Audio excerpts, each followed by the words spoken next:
nobody sell you crack. You know why? Because I never saw you before. But you a black man like me. That's right. And it's worth something. This is BLACKWATCH with Commanding General Yahanna, the only man to lead blacks, Latinos, and Native Americans. God made man on this earth. The white man ain't make man. God made man. God wants man to obey him. Bringing you real news. You don't need a black man in the White House. You need a black man in every black house. For many years, there's a lot of black people who didn't realize how deep the racism of white America was. You ain't gonna do nothing unless you decide where you gonna stand at with the Most High.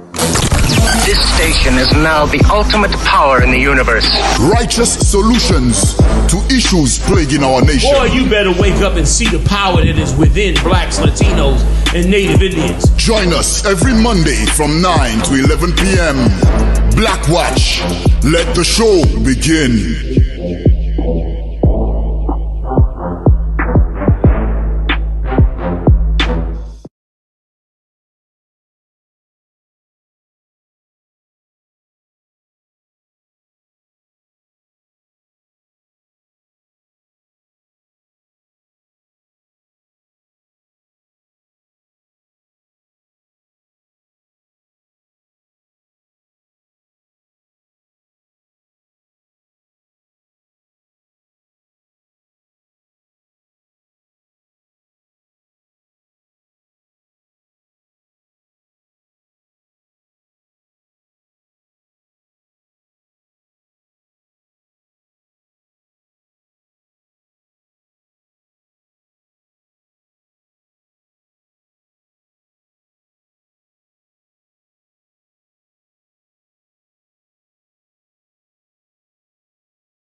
Salakia. We good now? All right. Mirage, quick on the draw. Water, Mirage. So yeah, oh, you getting the con. So anyway, y'all got to see this great footage, man. Big shout out to the Bar Moth. Yadiah, see if you can get the Bar Moth on the line. See if we can talk to him briefly and see if we could get into this. Because, brother, this thing here is amazing. Come on with it. Is this your setup, man? Yeah, with the tripod and all that. What are we talking about? That tripod right there. Is that remote control one you was telling me about? No. Oh, okay. I don't know. Okay. I'm not familiar with that. Oh, okay. No. That's all right. Let's get into it. Yeah, please pull it up. Y'all chime in anytime y'all get ready. No, sir.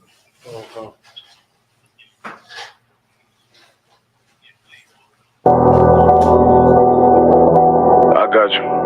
Big shout out to the Chicago Posse, the Midwest team. Big shout out to the Baltimore. Look at that. Let it rap real quick. Look. The city eyes. You're on the Menominee Reservation. They're the winner. You know, they just packed our brothers over here and just left them in the corner to die.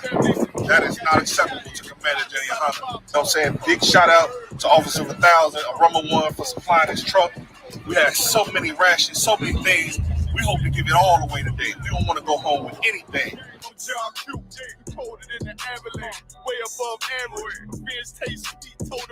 Doing the work of the Lord, showing real brotherhood, doing what the Christian church won't do, the Muslim mosque won't do. This is what the preaching prophet of the Lord will do, though. We'll do our duties.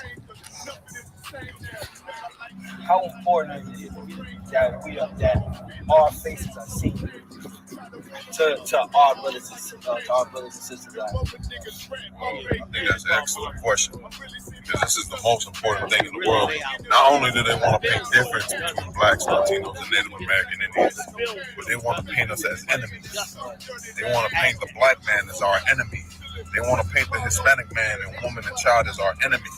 When in reality, no one suffers like we do in America. The only other person that can understand our pain as Native Americans is black people. The only other people that can understand our pain like Native Americans is Hispanic people. But the evilest thing on this planet Earth, our oppressor did to us, these colonizers did, was separate us from our brothers. Looking for a bitch better than baby. Remember I dropped quiet storm. I've been gone ever since. Still in the field, fuck them niggas on the fence,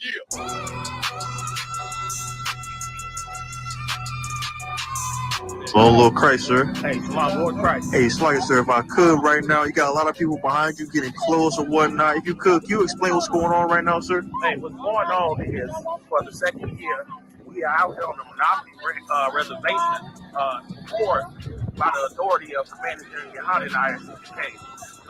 Today, of course, we're trying to reach the other tribes, which are, the Gadites, North American Indian tribes. Of course, most of our time, we spend time with the black and Hispanic. But we want the Gadite tribes and the Menominee tribes and the Native American tribes to understand that they are our brothers and sisters too. Right. You understand? So with this show of sincerity to our own family, you understand, maybe we can wake up some of our Gadite brothers and sisters to come into the truth, you understand?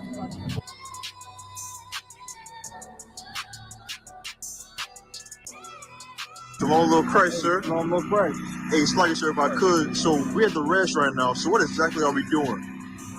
So we're doing the I.S.U.P.K under Commander GEN.YAHANNA. We're doing a free clothing giveaway. This is the second annual Operation Reservation right here in Menominee Res in Casino, Wisconsin. So right now we have one of the local spots. We did that last year too. Lord have mercy on us this year. It's a little bit colder, but we ain't in the middle of a blizzard like we were last year. So we got clothing of all different assortments, winter gear, all seasons pretty much gear, wherever they might need for the next time coming up. We got some toiletry products for women and children. And we got like 4 different states represented. We got about 5 different cities that's on the scene right now from the UPK just in the Midwest. Man. Are you able to switch in? You switching in and out. Yeah, I see. Oh, you good. Yeah, they went up on the reservation, got together with the Gadites, and brother. Hey, Slugger, sis. Shalom to Lord Christ. See, right now, I see you passing out hot chocolate to all the brothers right now. Absolutely. It's really cold out here. I'm just trying to make sure everyone has something warm in their belly while they're warming up and getting them clothes today. So we're doing a winter drive for our Native American brothers and sisters out here on the reservation. And I'm so excited and so blessed to be here amongst our brothers and sisters. And this deal to be out here and help everybody. We got tons of stuff. Come out here, take as much as you want, as many things as you want. Take a flyer, learn about, who your people. He's going to take away the Not stone the government, heart. but the I.S.U.P.K Right is now, here. And we're here to stay under Commander GEN.YAHANNA. That's right. Appreciate that, sis. Constantly, reinforcing that negative demonic spirit, to be against us, for us to be against each other. So many of us. That's in the music, in the movies. The Lord has gotten tired of it. And He's going to bring forth biblical prophecies, man, before everybody's eyes to show that He displeased with that spirit. And of course, it benefits another nation. Another nation gets benefit when you fall. When you fall, when you fail, when you destroy your morality, when you destroy your identity, other people get to benefit off of it. You understand? Other people get to eat off of you. You understand? And eat you up. Meanwhile, when you in the right spirit and you go back to them scriptures for real, and I ain't just talking some old church talk, because in church they talk a good love talk. Meanwhile, they mean and selfish and full of the lust and full of all the sins that this earth has to offer. When you turn around, man, and you decide to take on the spirit of the Lord, then you begin to look at who really is in need. Like them Gadites is on these reservations, man, in complete hell. They're on the bottom of hell on these reservations. And by the grace and mercy of the Lord, brothers stepping in to do an amazing job with them, man. Because that right there is something. You know, man. Nobody was able to get him, huh? Oh, you are? You are? Let me know when you're ready. I got to get him in here if possible, where he can get in here and say something about all this, because this was a monumental day. The Gadites, man, loved them, supported them, appreciated them. You understand? Like they taking away the stony heart. You know what I mean? Where's that scripture at, you die, where the Lord said about the hedges? You know the one I'm talking about? Build up the hedges of Israel. Where's that at? You know, man? Put that one together. Like the Lord said to do these things, and there's only one place this is being. Wait a minute, hold it now. Where else on the planet are black men getting together with Native Indian men on this level, on a humanitarian level? Break it down for me. I'd like to know, because I don't see it. Do you? Matter of fact, I see the opposite. And here's what we don't understand, that the Lord understands. That's why Christ said, put the two sticks together when you go back and read about that. You understand? Because he understood. When you put them two sticks together, you're going to get the help you need, and you're going to give the help that the other tribes need. But if you try to be selfish, remember what the Lord said, whatsoever a man soweth, that shall he also reap. You see these brothers here? What they sowing, they going to reap brotherhood and love. They're going to reap brotherhood. Watch you see how many Gadites going to be rolling with them out there in that Midwest. Why? Because they sowing the seeds of righteousness. And this is what's been stolen from us, which is once again why the Bible has always been the record that we should go back to, because this is what's stolen from us, man. You understand? Go ahead. Ezekiel chapter 13. 1 second, Malak. Good. Oh, Salakia. Damn, I didn't know that was even mine. My bad. Coming up to him right now. Read it for me out. Ezekiel chapter 13 and verse 4. O Israel, thy prophets are like the foxes in the desert. Ye have not gone up into the gaps. You see that? The prophets, the men that was called to actually do this job, they like foxes in a hole. A fox goes in a hole to do what? Hide, to get away, to sleep, to hibernate. He don't come out to hunt or to fix or to repair or nothing. He goes in that hole to get away. And the Lord said they like the foxes in the holes. That's how they are in these churches. They like foxes in a hole in these churches. They sitting back, eating the prey that's up underneath them and not doing what the Lord said to do. Go ahead. Neither made up the hedge for the house of Israel. Neither made up the hedge. When you have a house and you put a hedge around that house, that hedge is to set the barrier between your house and the outside world. That's why it's a hedge there. You set them bushes up in a row. Y'all seen houses with bushes out front of them. A lot of people use pine. The reason they use pine is because it stays green all year round. And if it stays green all year round, what does that mean? That means that hedge never goes away. That hedge stays there and blocks people from walking in from the outside. And that's what the Lord required that the prophets do. These brothers is bringing up the hedge. You are looking at actual footage of Israelite prophets of God, I.S.U.P.K, building up the hedges out in the Midwest. I don't even know where they at. The Bartmoff's on the line. We find out where in the heck they at. They in. I know one thing. They got some good green lawns out there. That grass look like bluegrass. That ain't Philly grass, Muhammad. That ain't no Philly grass you looking at up there. You know what I'm saying? Can you hear me, the Bartmoff? General, can you hear me? I can hear you, warrior. What's going on? Y'all Hey.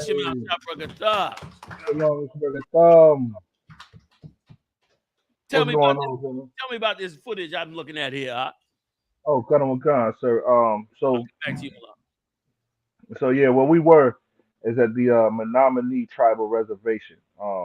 It's like northwest in Wisconsin. It's a real isolated spot.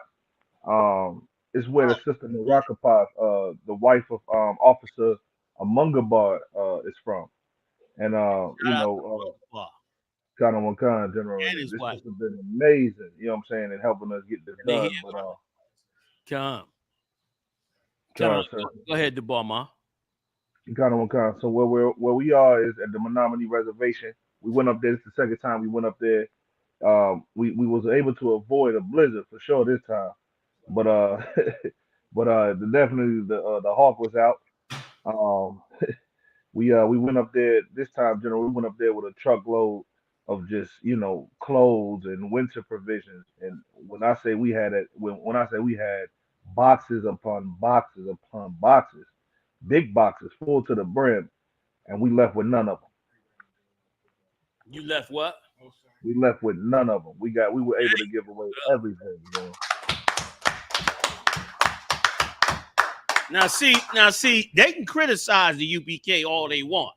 You can say we anti-Semitic, you know, we a hate group, we this, we that, but you ain't, with all the wealth and power in this empire, you ain't feeding these Gadites. Right. With all the wealth and power and ability, you giving Ukraine billions, billions going to Ukraine. But these cats starving on their land, can't build no houses, can't grow no crops, because you got all kind of laws preventing them from doing it, oppressing them. You got laws oppressing them from doing their job. And so now it is left up to the prophets of God. We ain't nothing but a love group. We ain't nothing but a love group. How you gonna be mad at the ISUPK because they want to stop groups of people who want to invade the Black and Latino community, take it over, and destroy it? Listen, I remember back in the days, right? Telling my age a little bit now. But back in the day, you couldn't own a Black nightclub in a major city in America. You know why? Because the Italian mobsters, they had to, and they made movies about it. That's what what's the name of the movie with Eddie Murphy and Harlem Nights? They made movies about it. You couldn't, if you was Black, you couldn't own a nightclub if you was Black. If you was Black, you couldn't own the number hole. Like, these were businesses that Black people started to help their own self, to build their own economy up. And guess what? Groups, gangs came and took those things over, man. They took them over. And then they ran them. They got rich. And what happened, of course? The ghetto stayed poor as hell. So don't tell me we're the hate group. Who's giving the money back for all the gangsters that took over the Black club? We created the lottery, damn it. Right. What was that last lottery, that amount? Was it like $1 billion, wasn't it, or something like that? Was that? Go ahead, Op. $1.9 billion on a single lottery draw that we created. We started the lottery. We had the games. We had the number holes. What happened? Groups, since I can't use certain words, the algorithms, the algorithm becoming the god of the internet. The algorithm becoming like the authority over the damn internet. No problem. Groups turned around and took it over. Robbed poor Black people back in the 20s. Took it over, murdered us. Nobody went to jail. Nobody got prosecuted. Nobody got paid for the destruction that happened to us with things that we created to help our own economy. And I say this all the time. The only reason, that's right, you got it right. The only reason that they didn't take over the Black barbershops is because none of them other groups wanted to put their hands in your Black hair. That's the only reason. They didn't know it. They tried it one time, but they couldn't get nobody to come on board. They had franchise where they tried to have it. Nobody could get on board. So don't tell me, man. That's BS. Okay? What these brothers is doing this is real love. That's right. You ain't have no love. You got love for the Ukrainians. That's why they just got $44 billion. But you don't have love for these brothers whose land everybody living on. Okay. Everybody, go ahead. Just going, and the love you got. I hear you in the supermarkets preparing for your Thanksgiving meal.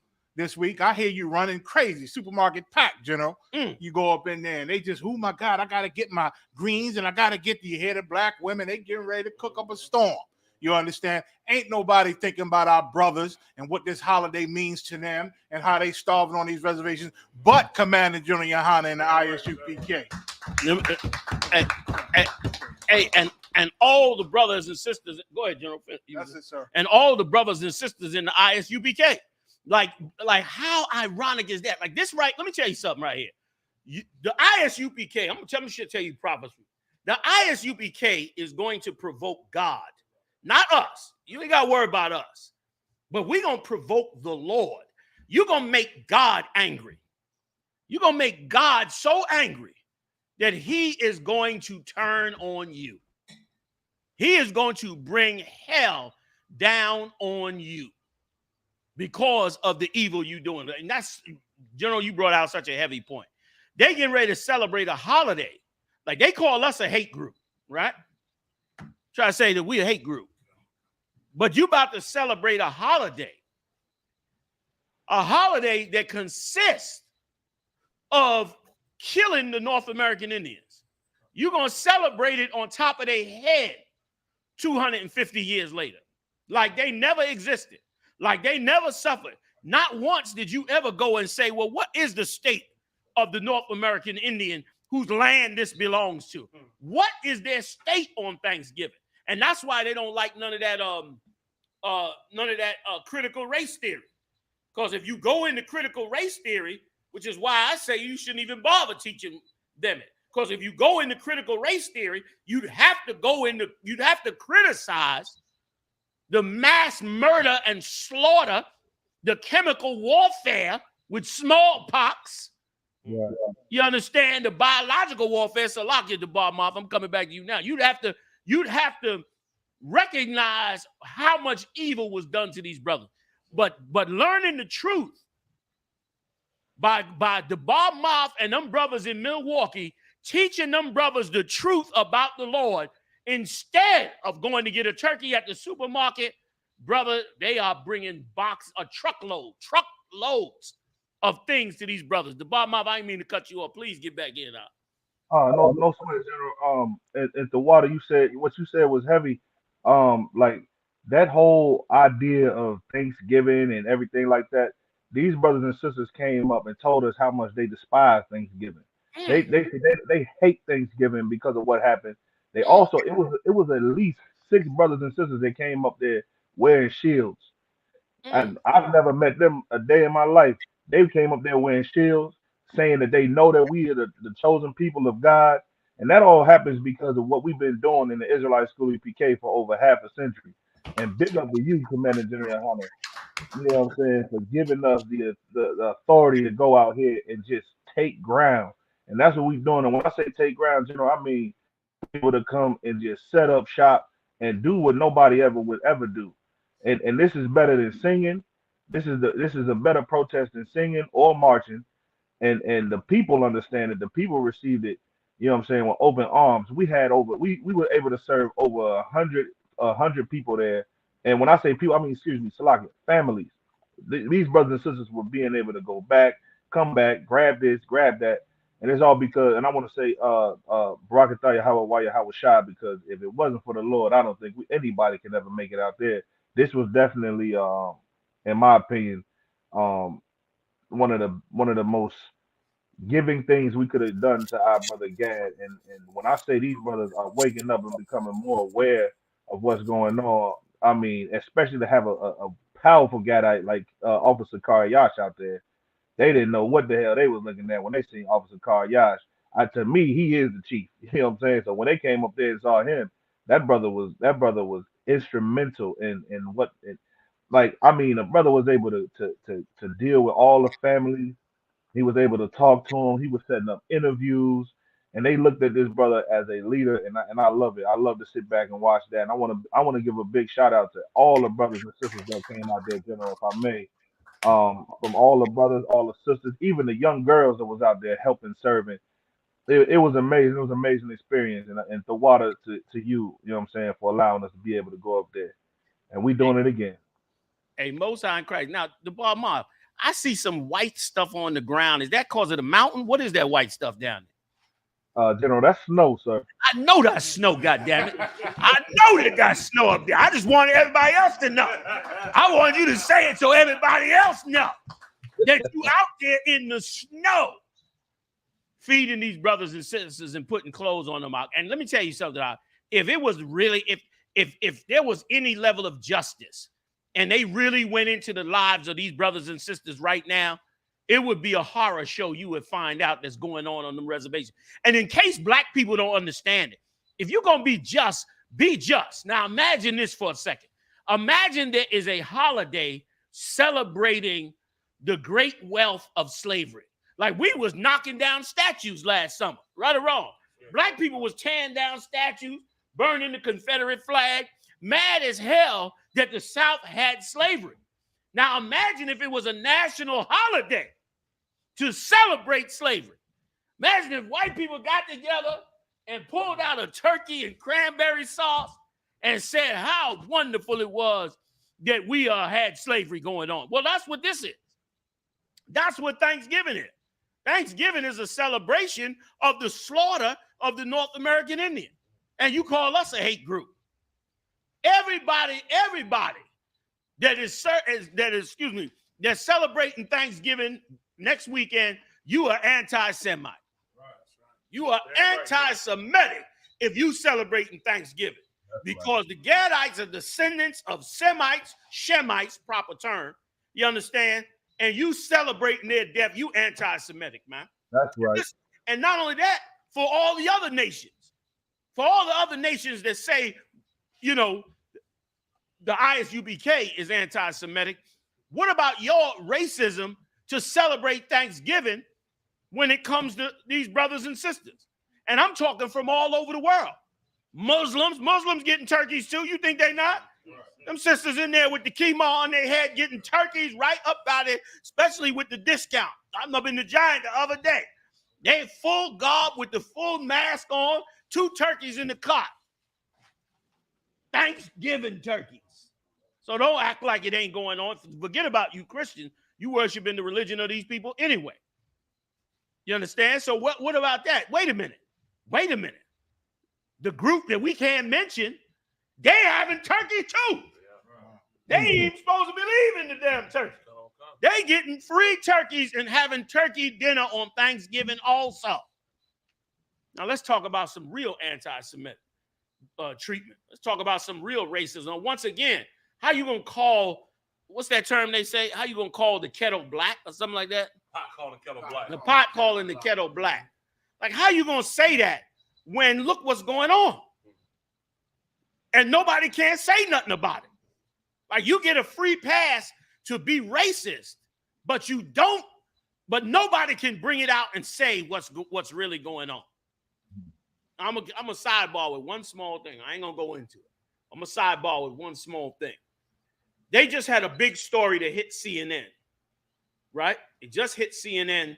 I'm gonna talk about it, Lord allow, more on Wednesday, and more about that Wakanda movie too. But I want to bring this out real quick. I don't want to dwell on it because I know we got stories. This week, Taylor Swift fans went crazy because they tried to buy tickets to the Taylor Swift concert, and they couldn't get tickets. And it was a whole big jam up with Ticketmaster and what's the other one? Live Nation and all that. And it was a whole big problem. The Department of Justice just stepped in to investigate. Now, I'm going to tell you 2 things. One, go back to that report that I gave out to everybody about Harvard University's study on how to take over certain music in the country, right? Now, in that report, they focused on the distribution of the music, right? Now, prior to 1980-something, you could go out as a band and just play all over the country. Remember bands used to get in the van? They show you they get on tour. They get in the van. They driving from city to city.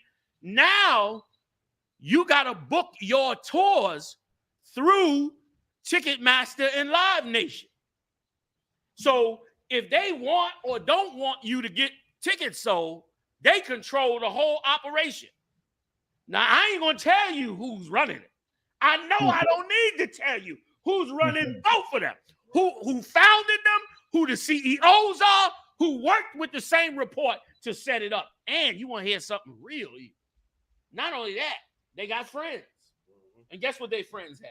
Their friends have companies on the internet that have computer programs that when the Taylor Swift tickets go on sale, they got a computer in this business that automatically runs over the Ticketmaster and buys up hundreds of tickets before the fans could get them.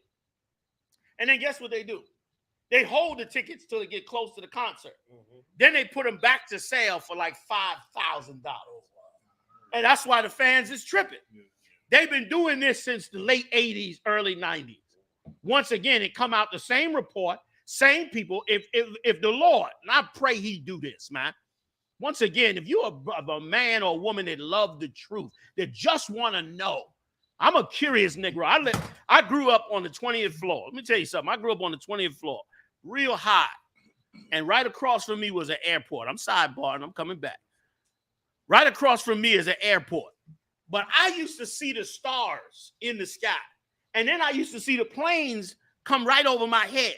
And it made me wonder about the Lord coming up as a kid. Like, what's all that in the sky? This is where he's supposed to be at. And it made me curious. And I grew up wanting to always know what was bigger outside of these projects. What was the truth about the world we in? And if you're a person that wants the truth, that loves the truth, then you got to look this straight in the eye.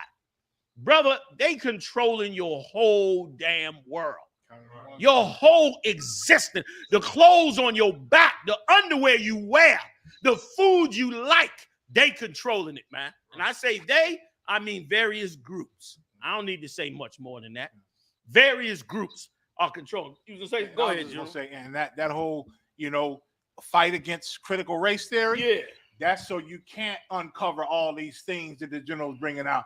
And anti-Semitism is the same spirit. Yeah. It's to hush the world so you don't go digging and finding out who actually running these things and making these decisions. You know what I'm saying? Just for my video about the real Jews and the real Semites and all that video I just made got blocked from Facebook.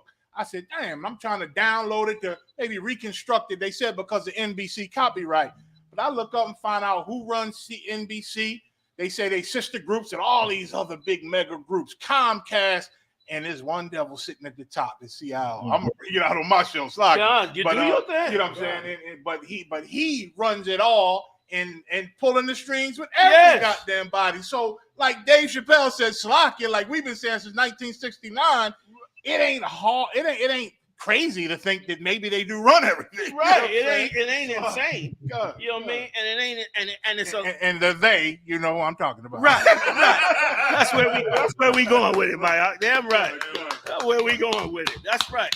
You know what I mean? Like it's not crazy to think that. And listen, and here's the part. When you go look at the proof, it's there. And listen, and you gotta, and black and Latino people, man, it's a beautiful time. It's a beautiful time. It's a time for us to awake to what's really important. And what the Bar Moth is doing, let me tell you, what you doing, is what is important. You and them mighty bro. Oh, you got him up there? Is that him up there? Oh, Mosai and Craig. Like what you and them brothers are doing out there in the Midwest, you understand, up on them mountains in the snow, and got the sisters out there with y'all, is ridiculously righteous. It's the when the Lord comes. Egypt was the most powerful country in the world.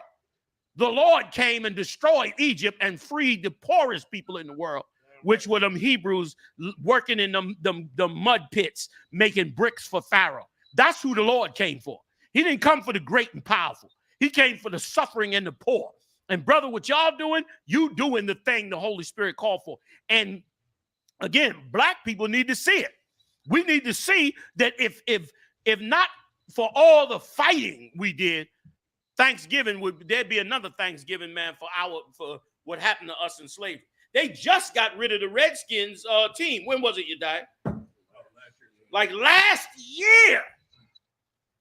Last year, the Gadites been saying for years, this is racist. You humiliating us. You making a fool out of us. Take the Redskins off. We are not red people. We are brown people. We are not red. You know, get rid of that mascot. For years, they refused to do it. But we anti-Semitic. We the racists.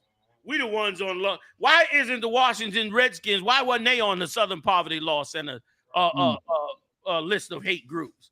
Come on, you guys. What you're saying is so heavy. It ain't just them. You got the Cleveland Indians. You got the Chicago Blackhawks. You got the Florida State Seminoles. Come on, man. Got like 4 more of them teams. And it's 2021. They finally took one down. So the rest of them, Lord knows. And meanwhile, everybody else is a hate group. You got to stop believing the hype. The bottom line, please get in here, because you know we talk.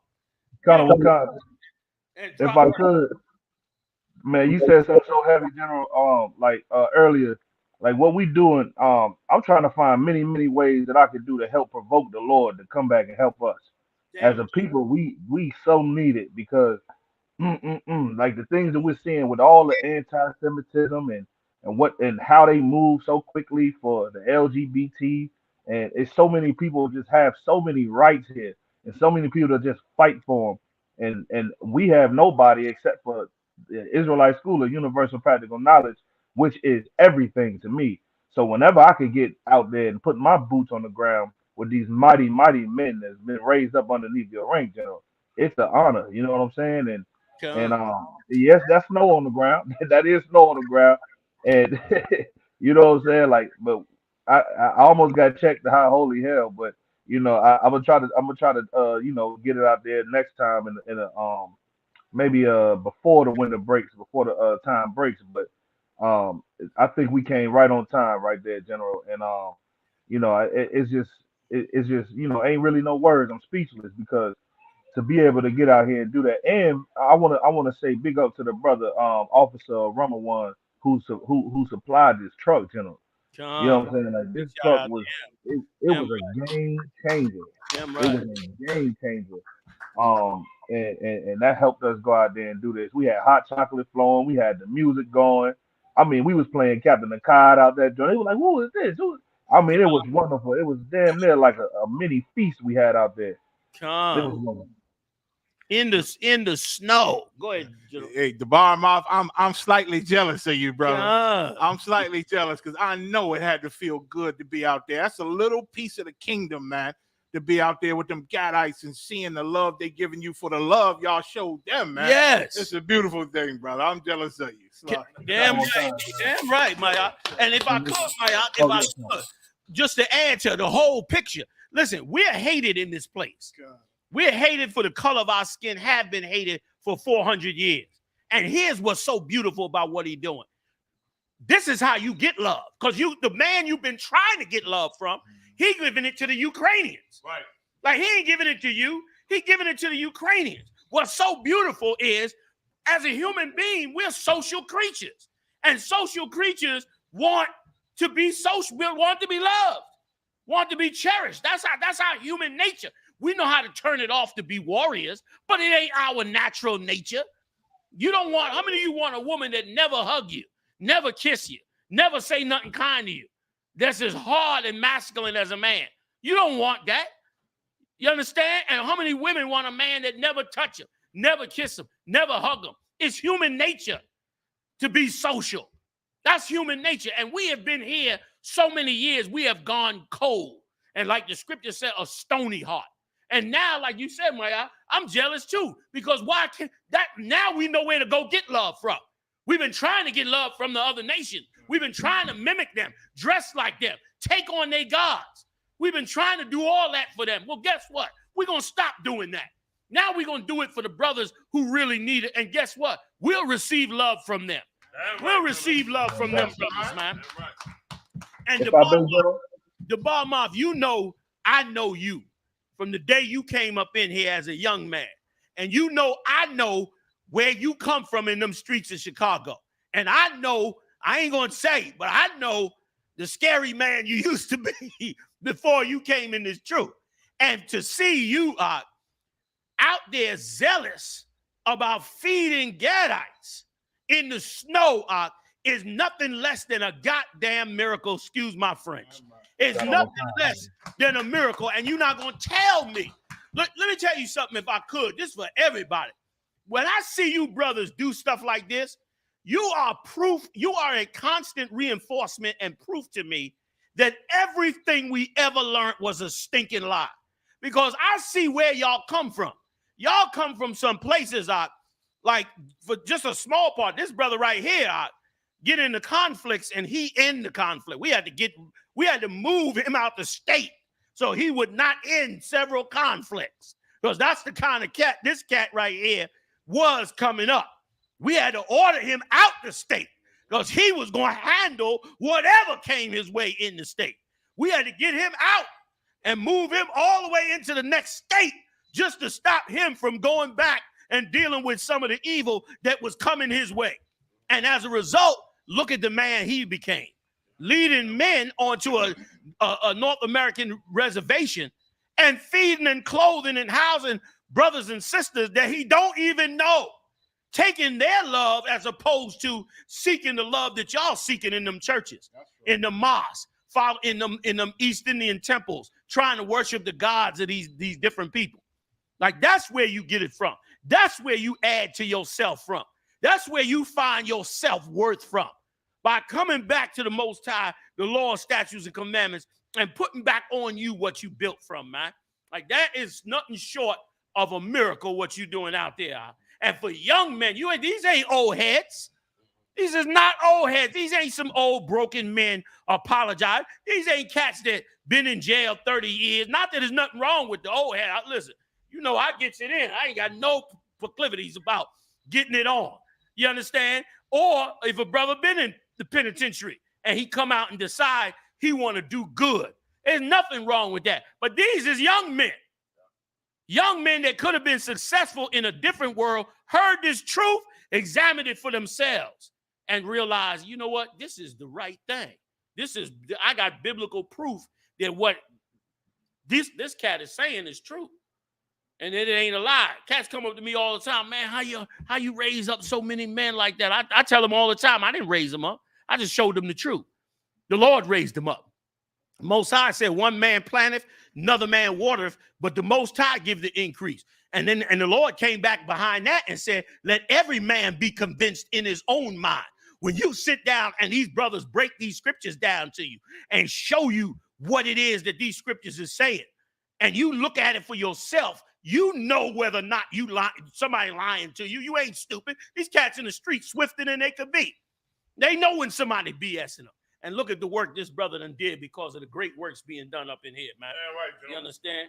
The bar mom, I ain't gonna hold you, man. I know I took up a lot of time. I'm gonna let you in, drop whatever you need to drop out, and then I'm gonna let you go because it's a great thing going on. Big shout out to Captain Quad again and all of the men.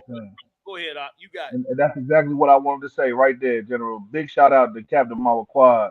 I mean, this brother was like a father to me, man. Brought me in, taught me how to be a man, taught me how to move, you know what I'm saying? Taught me how to think. Use that thing that's between both of my ears.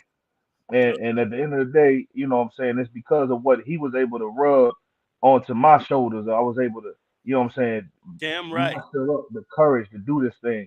And it does take courage to do this thing. And I just wanted to say this: if anybody out there listening to this program or Salaki, to this stream, I want everybody to know this. If you lack the courage in the Israelite School I.S.U.P.K, this is where a pool of courage is that never ever runs out. You know what I'm saying? And also, General, if I could, before I get up off of this joint, you know they sent the agents out there to try and stop us. They definitely they did. Y'all in violation of the oppression code. You gotta work out. Y'all in violation of all the rules of oppression. Like, you ain't supposed to be out there giving out. What you doing giving out clothes and food and hot meals to North American Indians, so-called North American Indians starving on the reservation? Like, what the heck are you doing? You might get it. You might get too much press over that. Go ahead, Doc. You got it. Go ahead. And look, General, you saying so much because the next thing that was gonna come out of my mouth is the press came. So the press did come, and they did an interview with us, and of course, took pictures and everything like that, and they were asking some real heavy questions. And I think that was excellent. So we were in the newspaper before we got there, in the Menominee newspaper before we got there, and then they're doing another article as we leave. And so but they definitely sent these the agents, the sellout brothers and sisters to come out there and try to shut us down. But man, the brothers was on top of it. We had a permit out there. We did everything right. And so we stayed out there until we left. And I just want to say it again. What I'm saying, Baraka Yahweh Shai for you, General, for all the other generals, Captain Mawa Quad, all the brothers that do this work in this truth. It was an amazing thing, and it was nothing short of a success. The water again. Mosai and Christ. You die when you get a second. Read this scripture for me. Psalms 37 and 25. Y'all know this scripture, man. Great work out there. Great work. Go ahead, Great work, brother. Because book of Psalms, chapter 37 and verse 25. I have been young and now am old, yet have I not seen the righteous forsaken. Like these brothers are not forsaken. They might have been on that reservation, these brothers and sisters, thinking that they're forsaken. But they ain't forsaken, man. The Lord remember, the bottom off, this brother does not know these brothers and sisters up there. He does not know them. Yet they not forsaken. A man that does not know them is going to feed them. A man that otherwise would be caught up into the gang banging in the city, wasting his life and other brothers' lives, he leaves the city, goes up in the snow, in the mountains, with a truck full of goods for those that might not have no more spirit left to stand up. That's the Lord.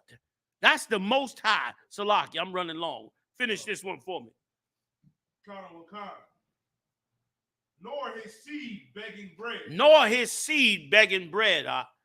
That's the seed of the Yahweh Bahashem Yahweh Shai, the 12 lost tribes of the children of Israel. His seed ain't going to be begging bread. His seed is going to receive that bread out the sky if it has to, man. So congratulations again. I'm going to let you go, the bar mop the water. How about Chanel Shabbat thumb?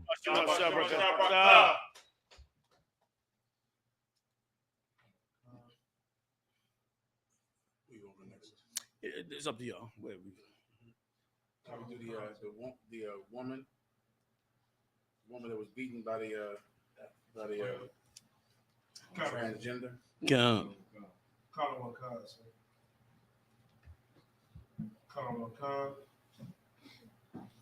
ShanquellaRobinson update. Victim's father, Bernard Robinson, believes incident in Mexico was a plot. GoFundMe explodes with help from KyrieIrving. Now, this story, sir, I'm not really familiar with it, but I know a great many people are familiar with it. Maybe someone could explain it to us. Or he could read it a little bit, maybe. Salaki. Oh, yeah. Can you read a little bit of it? The father of a Charlotte woman found dead in Mexico appears to reiterate internet rumors that his daughter's death was a plot against her life. Words further add fuel to the tangle web of information trickling in from friends, family, law enforcement, and internet sleuths, all hoping to help officials get closer to determine exactly what happened to Shanquella Robinson in Mexico. Bernard Robinson believes his daughter Shanquella Robinson was set up in an emotional interview with TMZ posted the same day, to be clear. Where's the video from?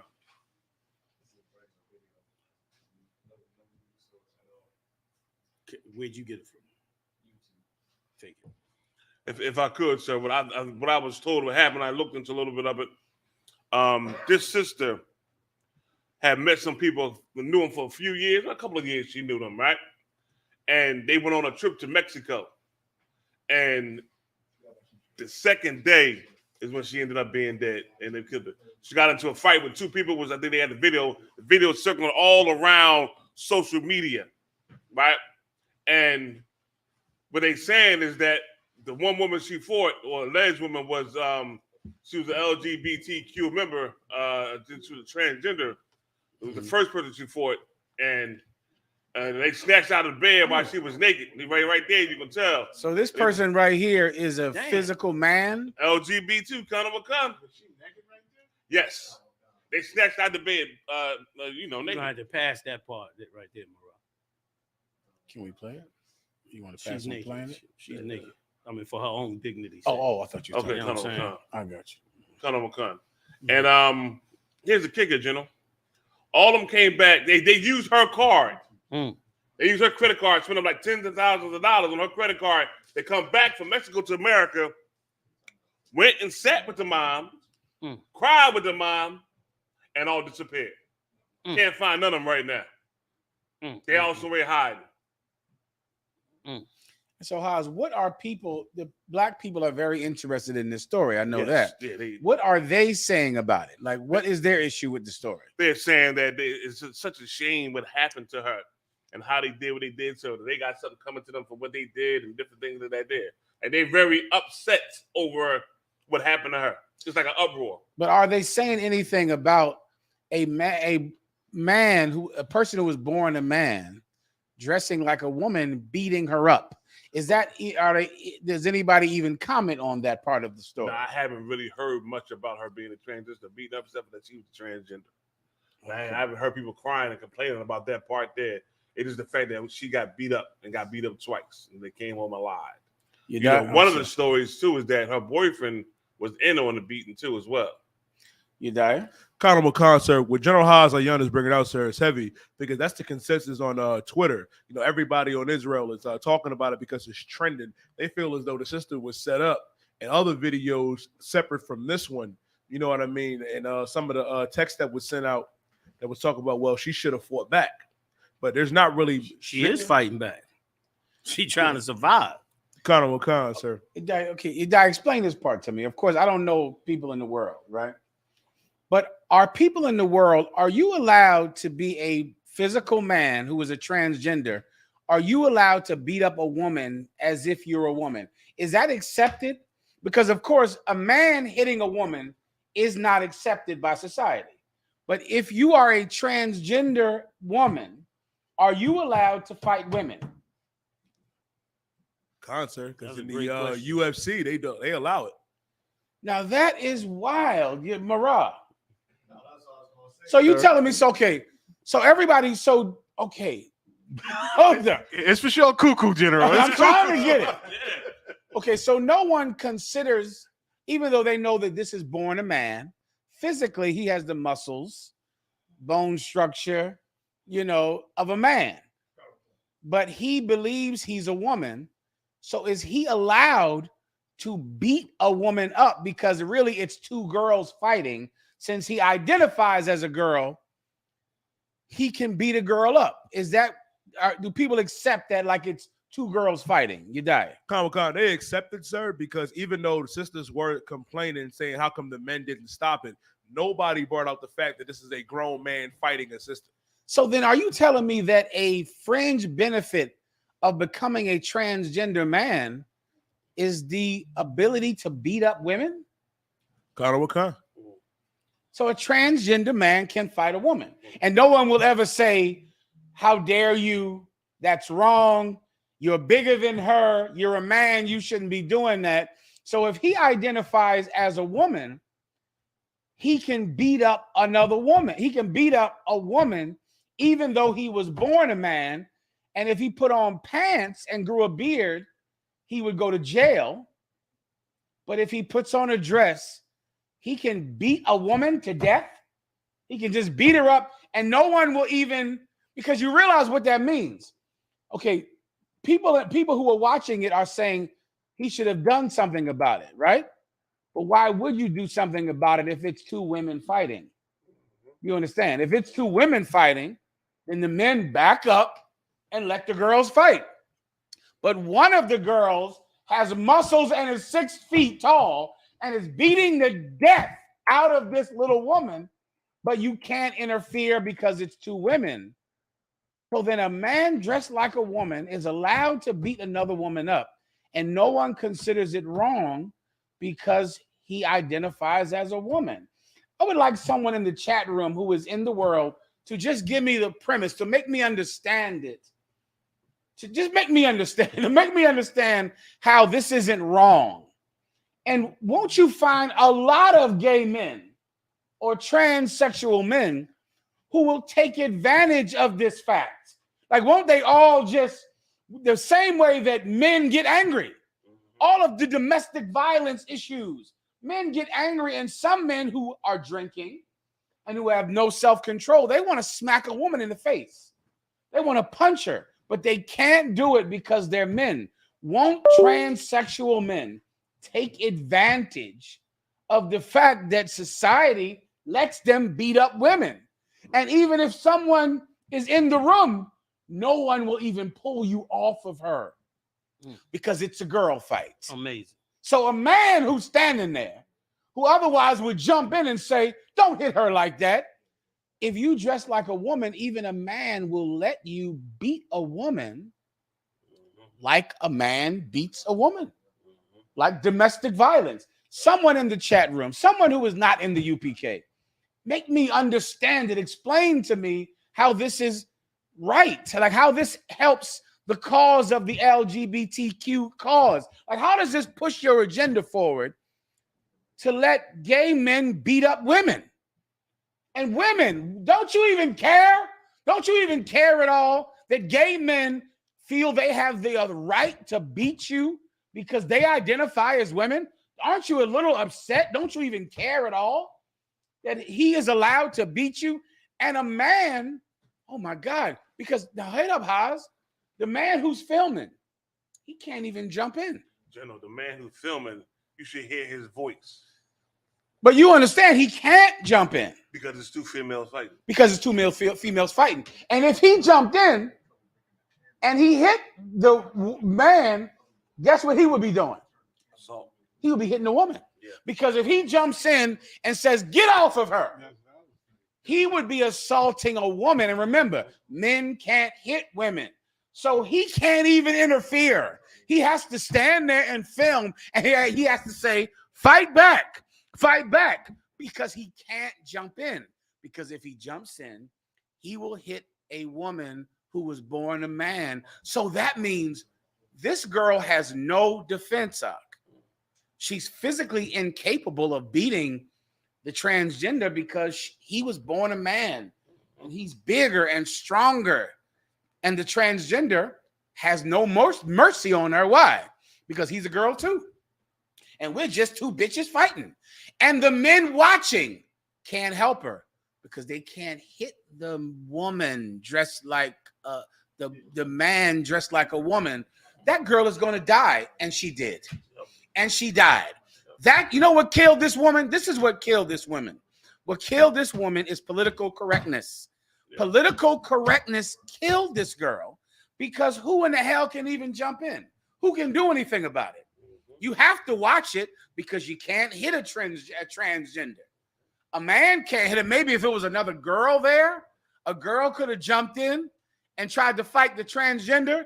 But then, of course, the transgender would have punched the girl in the face and broke her jaw for trying to interfere. So no man can even help you if a transgender is hitting you. And this girl died because of political correctness, because you can't hit a transgender even when the transgender is beating a woman to death. Please, someone, make me understand it. Show me how it's right. Show me how this is good for the gay community, how this helps the gay community. Someone explain it to me before my head explodes. Haas. You know, the same type of sidebar, but even to the point that they let transgenders go into female prisons. And I know in the UFC and in sports, a transgender man or woman can compete against a woman in boxing, in MMA, in swimming, and they win all the gold medals. They break all the records. And that part, okay, I get. But are you telling me even in a street fight, you can just beat a woman and a man can't even interfere? Yediah? If the man interferes, that's a hate crime. If a man interferes, it's a hate crime. Because they'll have to punch the transgender to get him off of or elbow him or hit him. And it's a hate crime. So all he can do is say, fight back. Does that further their cause? Is this a good thing? Any gay people out there listening in secret and quiet, then explain this to me. Explain to me how this is good and why this is a good thing that gay men can beat a woman to death. You die.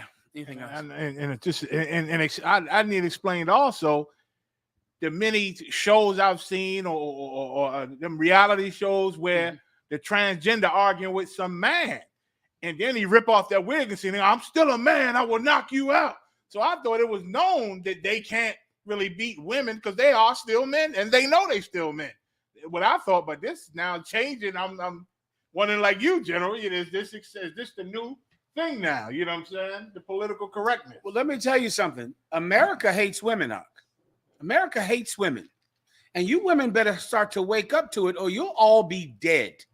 You got this abortion law where they're pushing abortions. And if people have abortions as much as they want, people are going to abort the girl baby. That is what is going to happen because even mothers want a baby boy. They're going to kill the baby the minute that they have that ultrasound. And it says they're having a girl, they're going to have an abortion because they want a boy. They don't want a girl. They're going to kill all of the girl babies. They'll keep the boys, though, because everybody wants a baby boy. They're going to kill the girls. And these transgender men are going to knock your teeth out and break your neck. They're going to break your neck and break your spine. And another man is not even going to be able to help you because he's a transgender. I just would like someone to explain it to me. Show me how it's a good thing. Tell me how this is, a good thing for gay people or for women, just so I could attempt to understand something that seems very confusing to me. Salakia. Go ahead, Morale. Salakia, sir. Well, Salakia, sir. If I could, I just wanted to piggyback off what you were saying. If I could, this is why, I know you mentioned about the beards. This is a woman right here. I don't know if full out beard. This is what they consider a woman today. So they got the right to just beat just like what you said, just tear their heads off, and they can still show masculinity. They can fully grow a beard, but as long as they got the hair, the dress, they can knock our daughters out and knock our wives out. Sir, if I could, sir, I might have to help end the confusion. Okay, I know it's a hard world to be in, and you don't know what the rules are. The rules really change every day concerning gay people and women and the Me Too movement and the LGBTQ community. Allow me, sir, if I may, just to make it very simple. Don't let anybody beat up your woman. You understand? Anyone. Oh, you ain't got that up. You do? Oh, okay. Kind of. Good to go. So no, sir. Don't let anybody beat up your woman. That's it, Doc. I know you might be sitting there struggling like, well, he's a girl. So I got to let girls fight because that is what men do in the world, don't they, Mayat? If two girls are fighting in the world, and generally men won't interfere. They'll just let it happen. Don't do that either. Don't let anyone fight your woman. In the UPK, our women don't fight. The men fight in the UPK. That's right. We fight, but our women do not fight. Brothers, don't let your wife die because you don't want to interfere in a girl's fight with her and a transgender who's twice her size. Don't let another girl beat up your wife. Don't let anybody beat up your wife. You don't beat up your wife. Don't let gay men beat your wife. You don't beat your wife. Don't let born women beat up your wife so that parents don't have to cry, right? And children don't have to cry because you're confused about what to do in today's society. Salaki, sir. Let me tell you something, if I could. Boy, oh boy, the Most High is so merciful on us by leaving us these records. Like, the whole root of this is our brainwashing. Like, our brainwashing, once again, allowing another group of people to turn around and brainwash us into believing that some of our men can be something other than men and accepting it.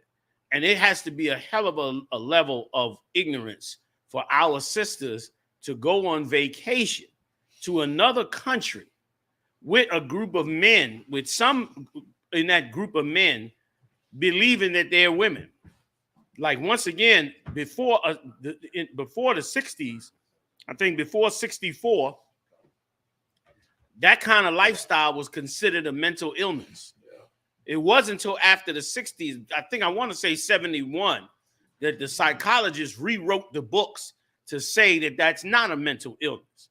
And just from growing up in the hood and examining our people as a people and what we've been suffering, it's offensive to you. That's why y'all call us a hate group. But that's a mental illness. And for you sisters to not see the vulnerability in you to have brothers around you that are acting other than that, and then you miss the big picture. The picture that you miss is those brothers that are acting like they're not brothers but sisters, those brothers hate you. Like, can you understand that? Like, just imagine a woman who dresses up like a man, acts like a man, desires to be a man, but could never grow the sex organs of a man. That woman will always feel like she's less than a man because she don't have everything that you have. So what would make you think that she would love you? She's going to hate you. You understand? She's going to hate you because she's going to live her life competing against real men. And the same with them brothers that dress like sisters. They live their whole life competing against women. That's why they become fashion designers, hair designers. They have a desire. That's why they become entertainers, because they have a desire to compete against women to be a woman. And in that competition, they go into certain fields that allow them to have some superiority over women, to have one up on them, to be able to dress them, to be able to do their makeup, do their hair, to be able to entertain better than them. They're in a constant competition. So besides all the facts that came out with this, supposedly she got somebody else killed, and this was revenge on her for getting somebody else killed. And this is why all this supposedly happened. Once again, supposed. But the real mistake is not recognizing that you've been brainwashed into accepting, like General Muhammad brought out, that how is it you can't, your hands is tied because your mind is tied. Your hands is tied because in your mind you think this is two women. That's brainwashing because it's obvious this is a man and a woman. But in your mind, it's like these are two women, so I can't interfere. When really this is a man and a woman. And you to go on vacation, even be in your inner circle, you endanger yourself because this person deep down inside hates you. And here's what you never ask. Here's what people, once again, this is a very cold and callous place we live in before Christ's kingdom. Because here's what's not asked. Was not asked is what happened to this man that made this man want to be a woman. It's assumed that he was born that way because they told you that. But when you look into the statistics of it, 85% of men that live that lifestyle are victims of some sexual assault.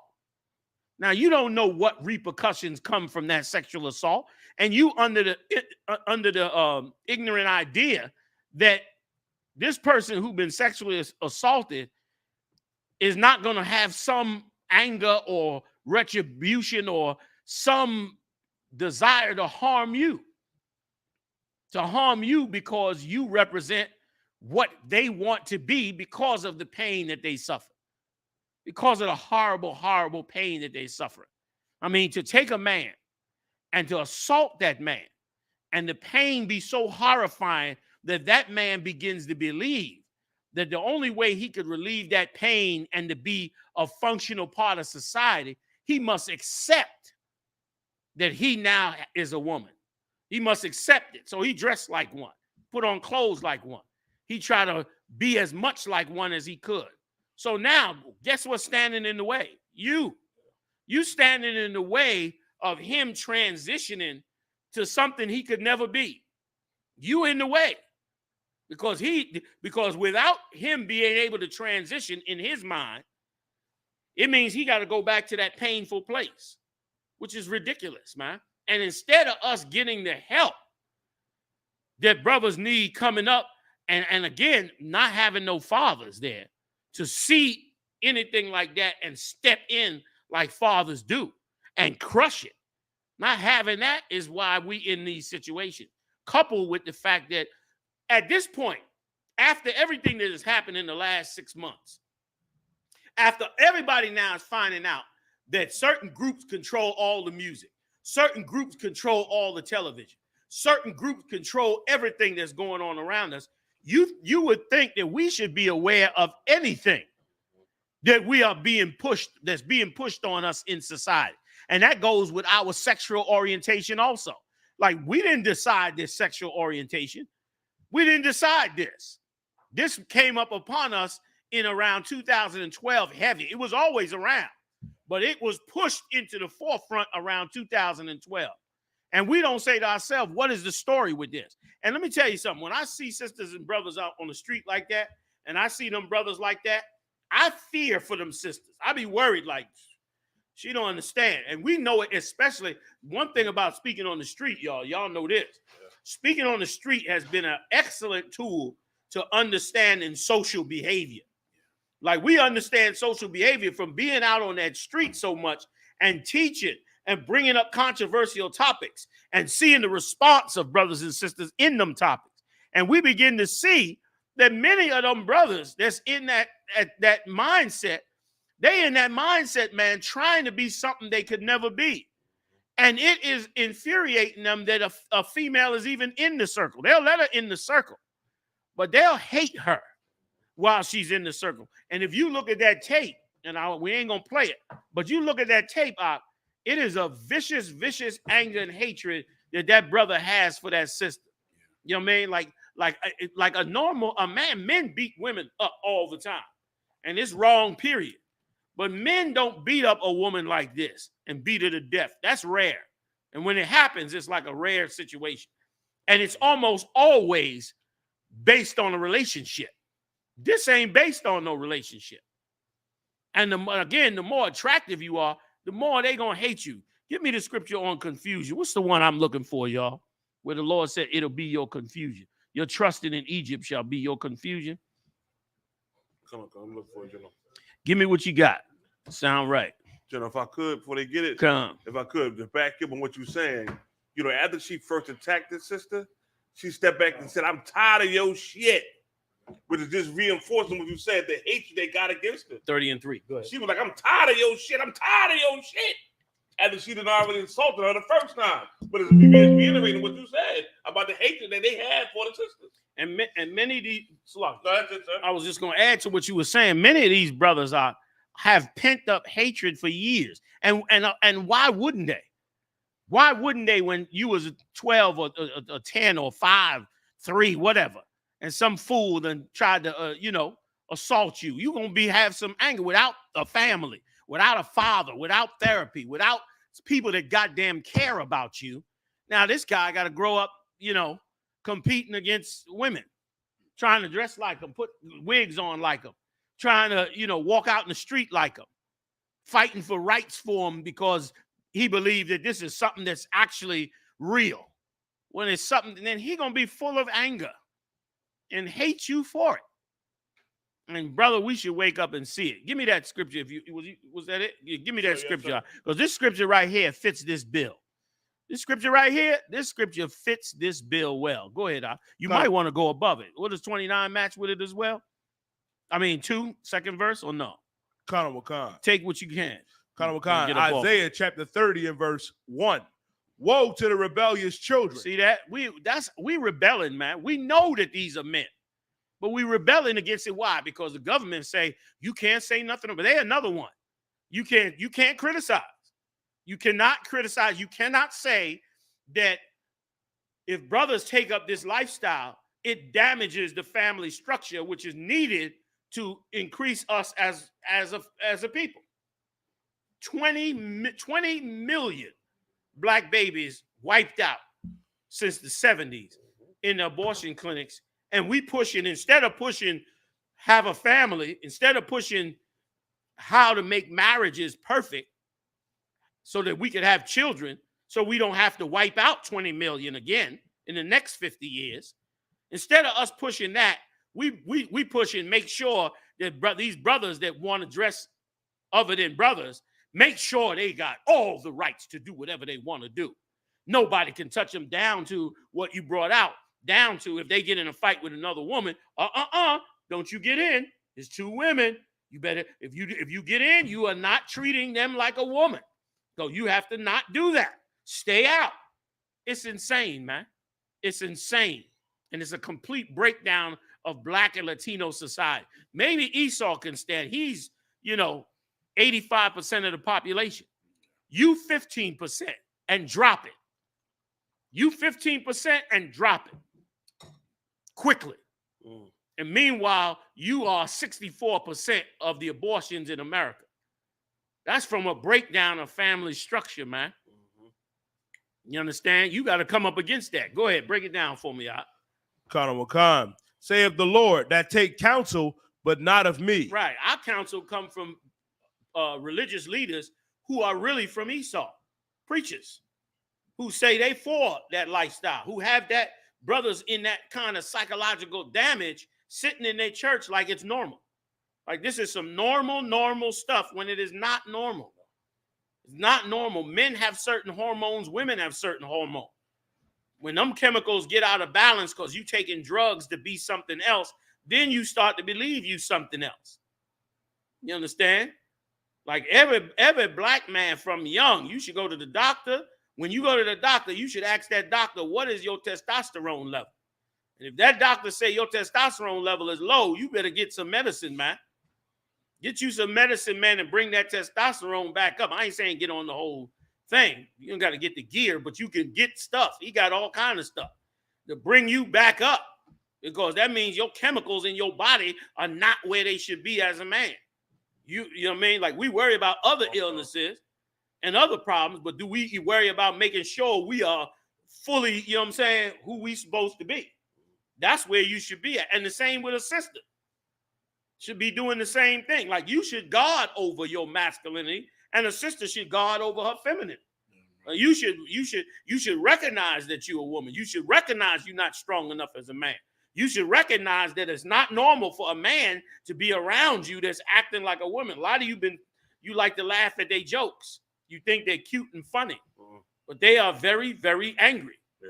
You understand? I ain't gonna be surprised that when the shooting come out there in that Midwest, where was that at? Where they shot up that club, Colorado. I'm not gonna be surprised if it was a patriot of that club, a patron from the club. I'm not gonna be shocked. I'm not gonna be shocked if they say, yeah, he went to the club. That's what happened in the last one. Remember the Arab guy? The Arab guy from the last gay club shot it up. Come to find out, his wife said, yeah, he was fighting and struggling with it because he was really one himself. And he fighting and struggling with it that he was this way. And so he get mad because his father just degraded him. Instead of getting him, instead of him trying to get help, he go out and shoot up the damn club. And I ain't going to be shocked if that's not the case with this one. And I guarantee you, they're going to do everything they can to suppress it as long as they can. Yep. The Lord will bring it out, but they'll keep it suppressed as long as they don't need it to be there. Really what they want somebody hating on the LGBTQ.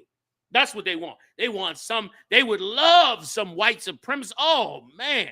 If he could be like a white supremacist and have like a Confederate flag in his bedroom, oh, they'll be like, see, they hating on us.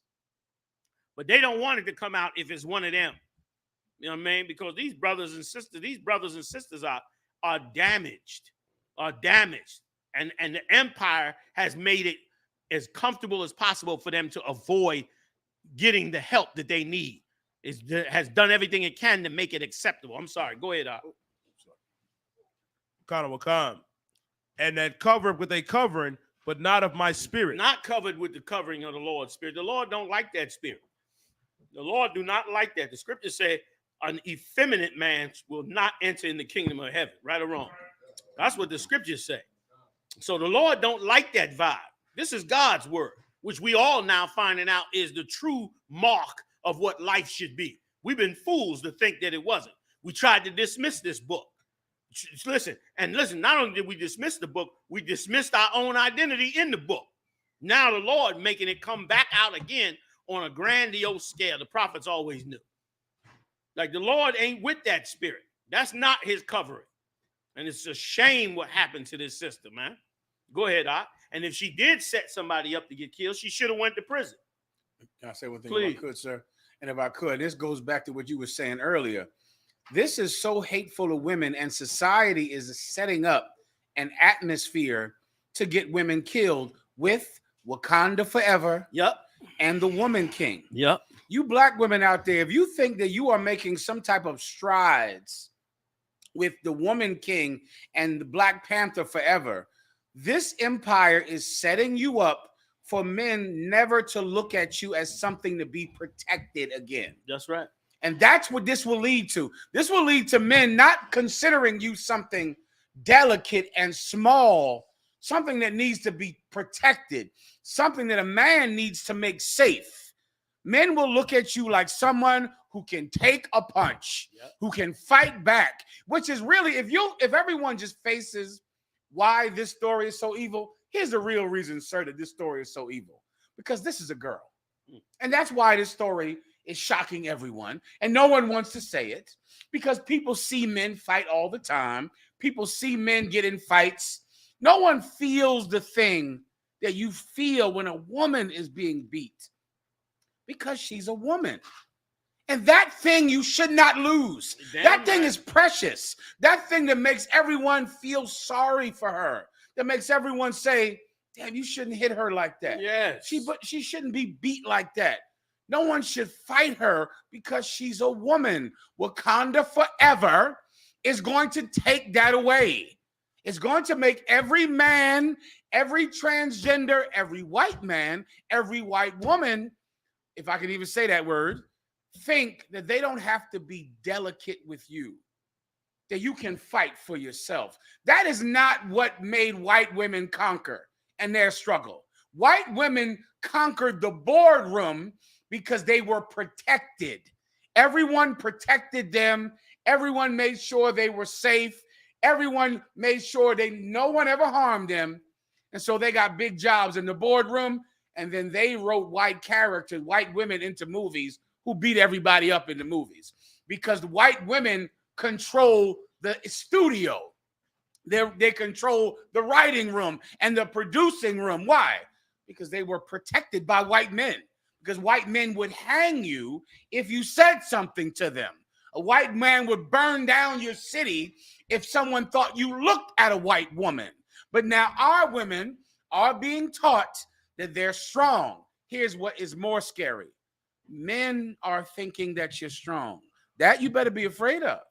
You better be real scared if men start to think that black women are tough and strong and they're the Alamangio, whatever that bald-head broads are in that movie. They're tough and they're strong and they can fight. Women thinking they can fight is adorable. But if a man thinks that women can fight, that's dangerous for women. So like you said. Damn right. And let me add one little thing to what you just said, just sparked in my brain. It's just so important. Like, what kind of human being are you what kind of woman are you if you believe it's okay to take away the masculinity of your men? Like, common sense, strength is power. Common sense say the stronger your men are, the more powerful you are. But if you're willing to get your men to lose their masculinity, then you gonna be the defense. Like, you gonna fight. You gonna take over. And if you thinking that, boy, you brainwashed in this kingdom. In 5,000 years, women have never erected an empire. What you seen in the movies is just that, a movie. That's not the real world. And it's a sad thing. It's a real sad thing. And sisters, more sisters like this will get killed for allowing this to go on. Because here's the other thing. Like, these brothers here that dress up like women, they want men. But why are they so in the sphere of women then? Why aren't they out seeking men that want them? They so in the circles of these black women. In many cases, these straight black women, they want to be her girlfriend. They want to go out to the club with her. They want to go have lunch with her. They want to be all in her world. And that is not normal. And a sister should never want that. You should never, ever, ever want that. You should never want a man around you that doesn't act like a man. It's now, you know, they're going to call me hate group, this, that, whatever. But there's something wrong with that. Let me let him finish the scripture. We move on. What time we got? We got some time, or where we at? Okay, we got about half. Go ahead. Khan, sir. That they may add sin to sin. That they might add sin to sin. Go ahead. Khan, verse 2. That walk to go down into Egypt. This is how you add sin to sin. It's already wrong to go under the brainwashing of these empires outside of the Lord, which is what has happened. These religions, man, all out like, boy, this is such an awakening. They talk about they hate the wake movement. I love it. I love it because the wake movement really is going to lead to the real awakening. Like all this wake stuff about, you know, what's going on in Hollywood and stuff, that's small compared to the real awakening, which is who are these people that have been here 400 years in slavery? Who are they? And what has happened to them here? And what is going on that they haven't seen? That's what you're about to find out. To trust in this place, and the trust, meaning the trust in Egypt, meaning you believe Egypt and think that Egypt is the strength to protect you. That's why we live a life of play. We live a life of play and fun because we believe we're safe. We believe we're safe in this empire. But the Lord is going to take away that safety. He's going to show you you're not safe because of things you're doing and end up getting sisters killed. Go ahead, Op. Khan. Finish through 3. Khan. And have not asked at my mouth to strengthen themselves in the strength of Pharaoh. You see that? We're supposed to strengthen ourselves in the strength of Pharaoh, not fall up under the spirit of Pharaoh. And we falling up under the spirit of Pharaoh when we're supposed to strengthen ourselves in the strength. Meaning, and here's how we strengthen ourselves by acting at the Lord's mouth. Read that part one more time if you could, you die, please. Khan, sir. This is how we strengthen ourselves. You get strong by not just going with Egypt's mindset, but go ahead. Khan, and have not asked at my mouth. Right. To strengthen themselves in the strength of Pharaoh. Right. We haven't asked at the Lord's mouth to strengthen ourselves in the strength of Pharaoh. We trusted in the strength of Pharaoh. And in trusting in the strength of Pharaoh, he went and gave all his strength to Ukraine. While we trusted in his strength, like we're going to be good, we're going to be solid, he giving his strength to Ukraine. Yep. And you can't say anything about what he's doing. He come together and rob you to the grave, and it cannot be even discussed, or you're the enemy. Go ahead. Khan, sir. And to trust in the shadow of Egypt. And to trust in the shadow, and that's so amazing, that scripture. Like, that is biblical prophecy right there. To trust in the shadow of Egypt. What's the shadow? When you walk past a wall, the shadow is there. It looks like you. It's the same shape of you and everything, but it ain't real. It's a figment of who you really are. The person is the real thing. The shadow is fake. And for you to trust in the shadow of Egypt means you trust in being on the bottom of this kingdom. And Lord knows we are the shadow of this place. Oh, God. If we ain't the shadow of this place, I don't know what is. We're the shadow of this place. We ain't really part of this place. We the shadow. We the entertainment. We the sports figures. We the musicians. We the, the ones they use to bring all the crime in. We're the ones they use to talk about, when they mad about something. You know what I'm saying? We ain't the people. We've been fighting to try to become part of the people for the longest. You got it. We've been trying to fight to become part of this place for hundreds of years, but yet we still the shadow. We trying to be part. We're not part, and we shouldn't trust in it. Is that the end of 3? Salaki. Go ahead.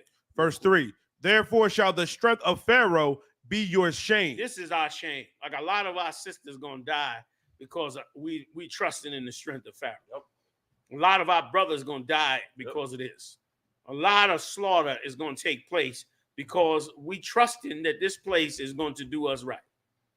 That's why them brothers in that record industry, they sign them contracts, they get lawyers, They do all that, and at the end of the day, they still end up broke as hell. In 2022, still ending up broke. Like they can't find a good lawyer. They're getting the best lawyer. The best lawyers is working for the same people that's giving them the contract. You know what I'm saying? Like they get a record deal, put out the first album, and owe the record company $500,000. That don't make no sense. You make the record, put the record out, and the record hit platinum.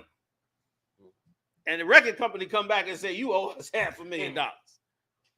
Ridiculous. Ridiculous. Trusting in the shadow of this place. Yeah. Trusting that the lifestyle that they tell us we should accept is acceptable. Trusting us that these things that's coming up in front of us are things we should embrace. That ain't true. Go ahead, Come. And the trust in the shadow of Egypt, your confusion. And it is, boy, oh boy, that's biblical. Trusting in the shadow of Egypt. Trusting being the one that's like that shadow on the wall, going along with everything Egypt says, just being the shadow of them. Whatever they like, you like. Whatever they do, you do. Whatever they hate, you hate. Whatever they agree with, you agree with. Whatever they accept, you accept. Whatever they don't accept, you don't accept. You mimicking them like a shadow. And as you mimic them like a shadow, the Lord said it's going to make you confused. And we confuse. Anytime a man believes he's a woman and a woman believes she's a man, you confused. Your lifestyle is confusion. Our whole mindset. That's why we having debates and discussions and all this about our life, what we should be doing, what we shouldn't be doing. I turned on a podcast the other day. I turned the podcast on real quick. I turned the podcast on, and this brother is talking to a celebrity, and he tells the celebrity, man, I really fear death. You know what I'm saying? I really feel death. And the celebrity comes back and says, well, the way I see it is, death is the transition to, is when life really begins, and blah, blah, blah, blah, blah. I said, click. Yeah. The reason I said click is because these are two cats that's both confused, talking about something they have no clue what they're talking about. They just hypothesizing about it, but it's all over the airwaves like a real discussion. Because once again, we trusting in this confusion, man. Go ahead, was that it? So what are y'all for getting me through? Yes, sir. Where we going next? Whatever y'all feeling, I'm with it. Colorado.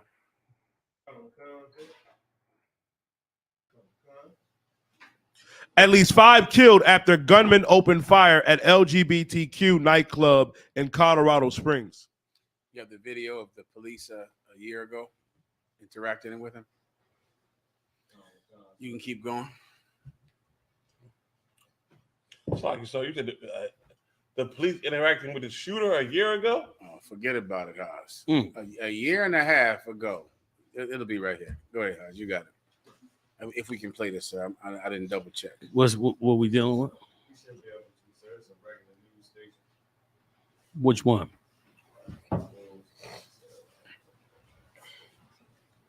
This is man. 13.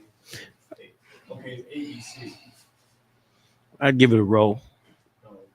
If you need it, you need it. I don't need it, of course. I can do without it if it's going to jam us. I mean, if you got still shots, I like still shots better. I can just explain the story to Guatemala.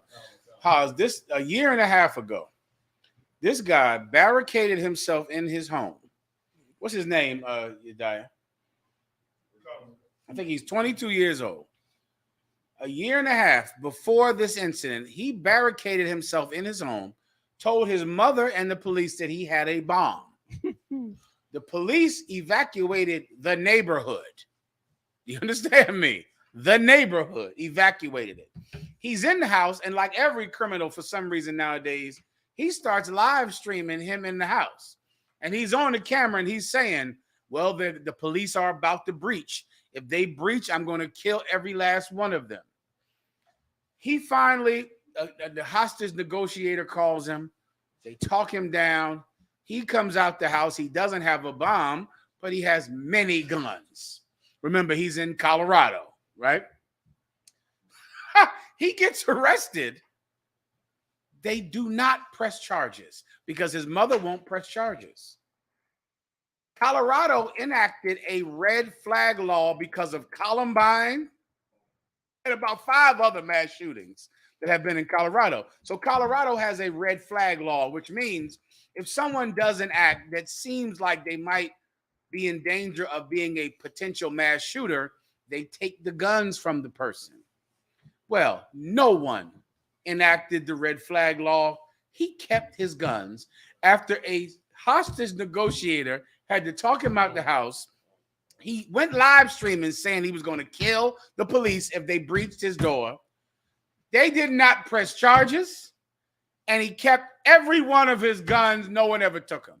Now, of course, sir, from you counseling men, you know if one of these officers, if their wife in the world calls the police over an argument, the police walk in the door and take the legal gun from every black man, every Mexican, every Puerto Rican. In the whole building. In the They gonna clear the building out. They might clear the block. They gonna the complex out. Oh, you 3 blocks now. You up against the wall. They searching you. I know that you had to have something to do with this. And it's so bad that a wicked woman will say, "Can you get him out of here? He has a gun. He has a gun upstairs." They know that will rush the police into action, and the police take the gun that day while they're in the house. They let him have his guns. Did not press charges. A year later, he murdered 5 people in a nightclub. Good night. He killed 5 people. And injured 25 others. Once again, here's the demon that killed those 5 gay people.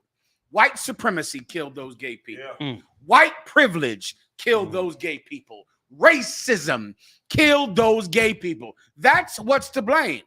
And it's going to kill a lot more people. That is something that is to blame with so many murders. So many mass shootings, some white man that everybody knows is going to kill everybody. Everybody knows him. He's crazy. He has a room full of guns. He's a schizophrenic. The police have encountered him 5 times.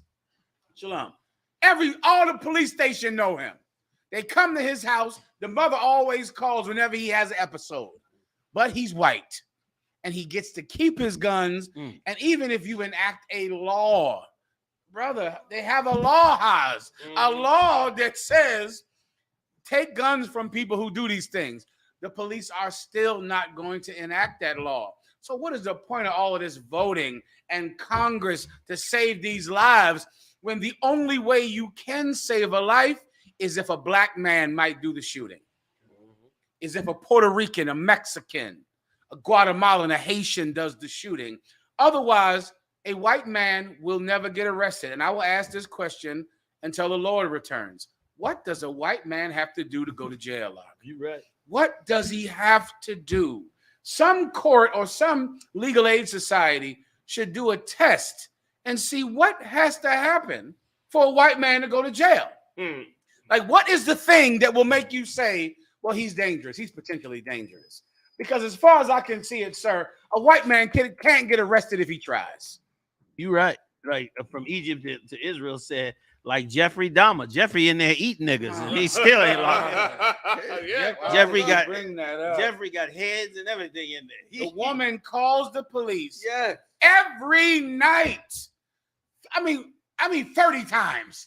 An exaggeration sounding amount of time. Yes. She's selling. I'm smelling things. I'm hearing noises. I'm hearing everything. The cops come knock on the door. He said, hey, I'm gay. That's me and my boyfriend. The cop shuts the door and leaves. What does a white man have to do to go to jail? Good night.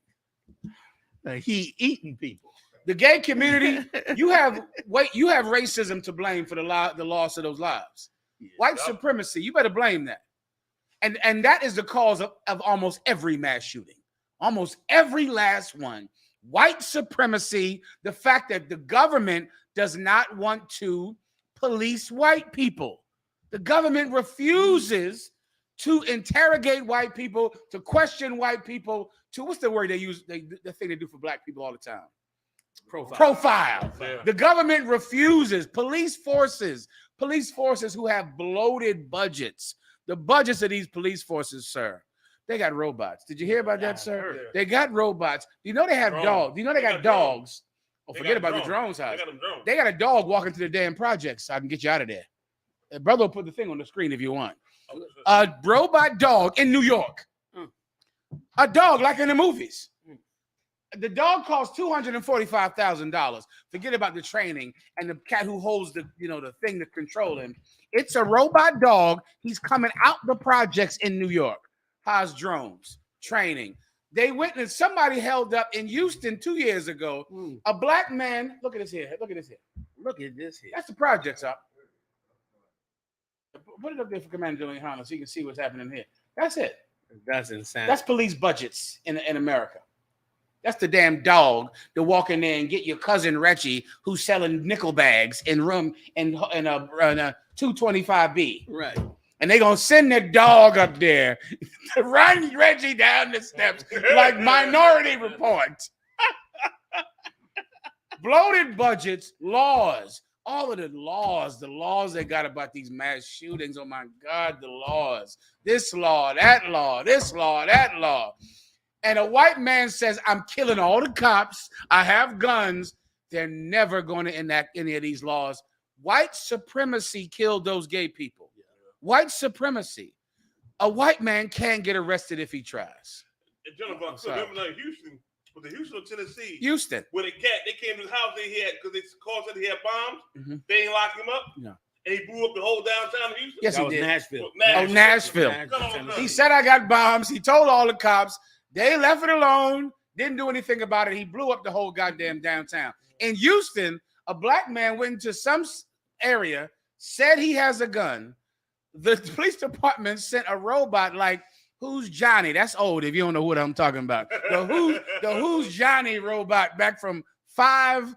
What's that? Who's Johnny? It was a movie back in the day. I remember that. They sent one of them robots in there with a pizza because the cat was hungry.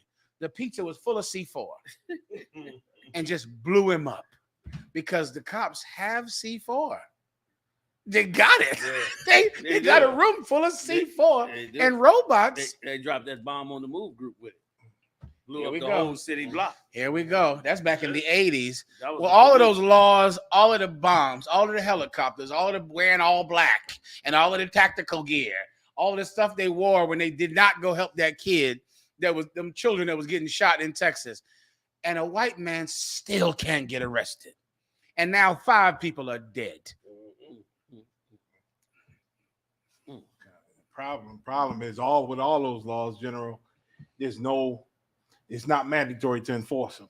You know what I'm saying? They have liberty to enforce them when they want, not enforce them when they don't want. Yeah. And so they get to choose who got to live by these laws. That's it.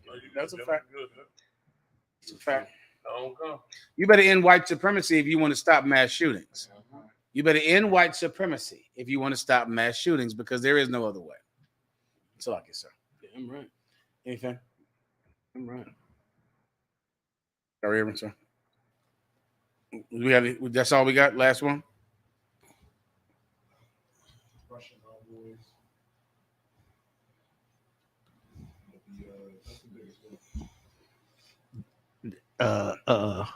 Makwadar said it was the Johnny 5 from Short Circuit. Damn. Short Circuit. Well, Johnny 5 had C4 in a pizza box. Blew that nigga to hell. Short Circuit. Crazy part about it, you hit it right on the head, I know for a fact they got laws on the books on a whole bunch of gun violations, but they don't enforce them. And what's good? If you get caught with a firearm illegally, it's an automatic 5 years in PA. It's a VUFA. It's a Violation of Uniform Firearms Act. That's an automatic 5 you're supposed to get. They don't give them to them. They don't enforce the law. They got it on the books. So this man right now, did what he did. That's terroristic threats. Mm-hmm. If the kids say, "Well, I'm gonna shoot you," I'm gonna do something like that, they come to the house and locking him up if he black, Hispanic, Native Indian. But this man that barricaded the whole crib, said he's gonna kill people, had the firearms, and they did nothing about it. And that was terroristic threats in what he did. How's it if you argue with your wife and the cops come to the house, you're losing your guns and you're going to jail. You're going to jail. They will take all your firearms, you're going to jail. Every last one. Right hell to get them back. Your wife going to be walking them through the house like a treasure hunt, showing them where all the guns are. Yes. Right? And they're going to go and gather them all up. Yes. and they're gonna leave out of the house that day. Now, this is how bad it is. If they, let's say they can't arrest you, they're gonna say, well, you just leave the house for tonight, but we're still taking all your guns. They're gonna still take all your guns, period, even if there's no allegation of violence at all. Why? For the safety of the community. So that everybody can be safe. So they tried to get me with that years ago back when I was law Oh, enforcement. boy. I beat them to the punch. I had took everything out the crib already and left it at the gig. I beat them to the punch. I said, listen, I'm having an issue. This is what she's going to try to do. They bring them all right here. I put them right there, took them out of the house, and took it right to the armory at the gig and left everything in there. So they said it to me. They said, listen, we want your firearm. I said, they ain't here. Is it what you mean? Then one of the sergeants came. I said, they are in an armory at the gig. So wait a minute, Paz, are you telling me that you were a cop on a domestic issue disagreement with your wife? Yes. And they came to take your guns? Yes. And this white man, they did not take his guns. A 22-year-old white man. They let him keep his guns, and he murdered 5 people in a year with those guns. White supremacy killed these people. Gay community, if you want somebody to blame, don't look far. Look at white supremacy. White supremacy is where mass murders come from. It's where slavery comes from. It's where poverty comes from. It's where death and degradation and abuse and low self-esteem, all of them come from white supremacy. It is the mother of all woes. It is the cause of everything. And it's what the Israelite school of UPK fights every day, that a white man gets down and kisses our boots, that we go out on the street and tell the truth about Jesus Christ, tell the truth about slavery, tell the truth about who the Israelites are. It raises self-esteem, it ends poverty, and it lets everyone know who the enemy is. It got so bad, General. The cat told me to shut the fuck up in my own house. Ain't that something? I said, who the fuck you talking to? He said, man, shut the I'm sorry, I'm cussing the show. He said, shut. I said, what? I said, something. He looked at me. I looked at him like, yeah, what you gonna do? I can speak my mind. I said, let me tell you something. I'm gonna be very clear to all of y'all. I said, you a guest in my house. None of y'all never figured this. I give you what's on your chest. And guess what? I got it on my chest too. What you gonna do? They was hot. So I see the cat the next week in court, General. The next week we in court, we get on the elevator, we downtown. He hop on the elevator, and I'm in my uniform. I go, he turned, look at me, and he turned his head like this head. I said, yeah. Hey, y'all don't do that out there. Cut him a cut. It's Haas doing that cop shit. You know what I'm saying? Haas could do all that shit when he had that bag. You know what I'm saying? He up there fucking with them white boys. Excuse my friend. He messing with them white boys all day. Y'all don't y'all go do that. Y'all stay compliant. We'll get the lawyers. All right? You know what I mean? Only Haas can get away with that. You know what I'm saying? He in there checking the cops in the hour. They come for him. He checking their ass. He can do that. Y'all can't do that. You know what I'm saying? Y'all want this to say like they enforce what they want to enforce, and you know that when it comes to them, they don't enforce. That's why that guy was able to. Can you imagine barricade your house? You hear it all the time on the news, especially now. You hear about a barricaded person, and he be a brother get locked up. Why this cat got out of a barricade? I can't fathom that part there. It's a rough one. He barricaded me. He locked everybody in the house, had his guns like I'm gonna kill everybody, and they didn't do nothing to this man. He was able to walk away and keep his guns. Come on. And show you the brainwashing. If I can add to what you're saying, which is so heavy, because even the Latino we believe every trip in Uvalde didn't go save the Latino babies. Yeah, that's like right. them Latino, show you that it's part of that same thing we just read, the brainwashing of this empire. Because these is Latino cops with Latino babies in that school, but they did not go put their life on the line for them babies. Had that been of some posh, wealthy white school with Rolls Royces and Maybachs parked out front, and a few celebrities and stuff whose kids was up in there, do you think they would have been sitting around saying we waiting on keys or we waiting on this and that? They didn't go in there because them Latino babies, they didn't have it in their mind. Once again, like we bringing out, what the Moth did is how you got to unbrainwash yourself. Like he up there feeding so-called North American Indians in the snow, because to him, now that he learned the truth, their lives are important. Their lives are very important to him. That's why he up there. And guess what? The same would have happened with them same Uvalde cops. Even though they Latino, just like other Latinos, they show you that them Latino babies wasn't the same. Because you haven't heard about that in no other incident. They all got the right training. In any one of them incidents, some of them incidents, cops got shot. Some of them incidents, too, a couple of cops got popped in them incidents. They still went in hardcore. They went in determined to stop this cat before he killed these little white babies. You understand? And even the ones that caught him outside, when the Edomites caught him, they fed him hamburgers after they caught him. But before they caught him, they went in there hardcore to go get him and stop him from taking them babies' lives. But when it came to them Latino babies, it was, you could look at the film footage and see that it wasn't no big urgency. They up in there listening to the radios and posturing and back and forth. Meanwhile, they telling them, the babies on the 911, telling them, you know, man, had those been Edomites, them 911 operators would have been like, go in, do, you know, they'd have been raising hell. The mayor, the governor, breach it. He's in there, shoot. They'd have been going, you hear the 911, the operator said, what's going on? They are, okay, stay quiet, okay? Just stay. Meanwhile, this cat, you hear in the background, boom, boom. She telling the operator, there's people dead in here. He's killing them. She's saying it on the radio. Like, where was the humanity? You understand? You vested up. You know the job. You know what this is. They drill and train on it all the time. They get the handbook, the memo, the this, that. And meanwhile, y'all standing around in the hallway because, once again, let that have been one of them posh, you know, gated Edomite, you know, schools, prep school, with them little Edomites up in there, with them rich Edomites in there. Brother, they'd have breached that thing in 2 seconds. They wouldn't have asked no questions or nothing. They'd have been in there dropping anything moving with a weapon in its hand.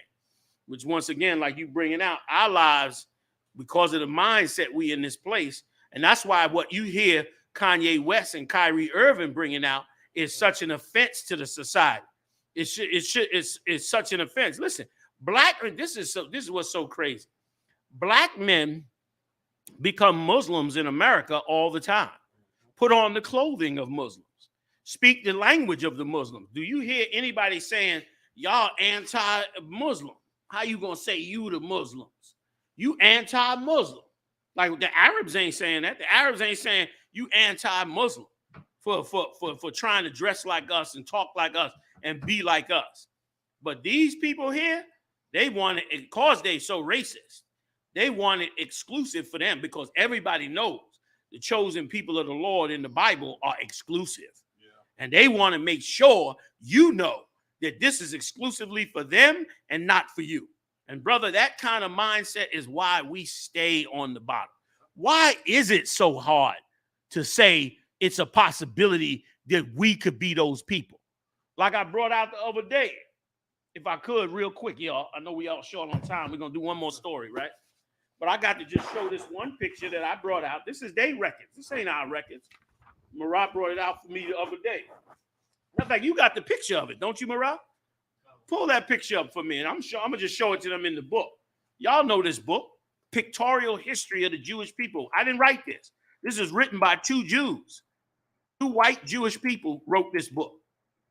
And in this book, in the first illustration on page 9, they show an illustration of the Jews in Egypt. I didn't pick this painting. They picked this wall relief up. And in that thing, I'm going to bring it up close. Marat going to pull it up for you.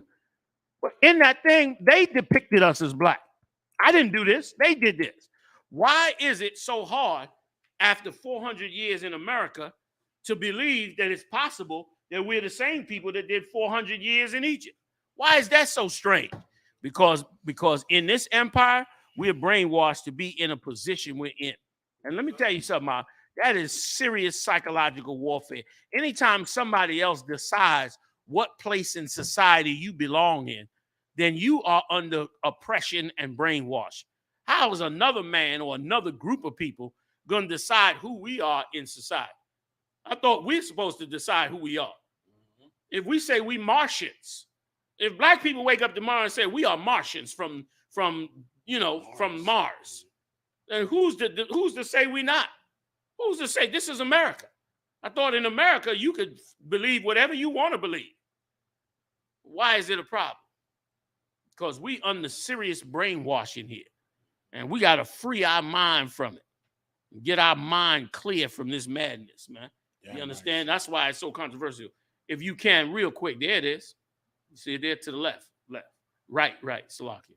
Either one. But I think the left one is the main one. No. Right there. That one. No. Go back. No, the other side. That right. one. Mm-hmm. That's the one.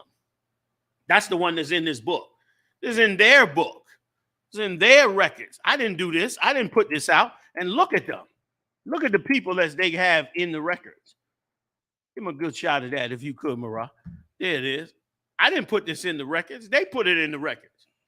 They told us, in printing this in this book, they told us that we are the descendants, or dark-skinned people are the descendants of the Hebrew Israelites.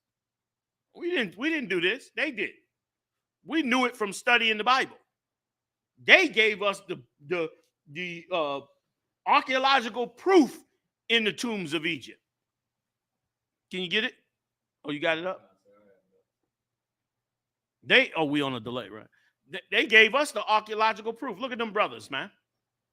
Is that the one, Marah? That's the one, right? Yeah. From out the book.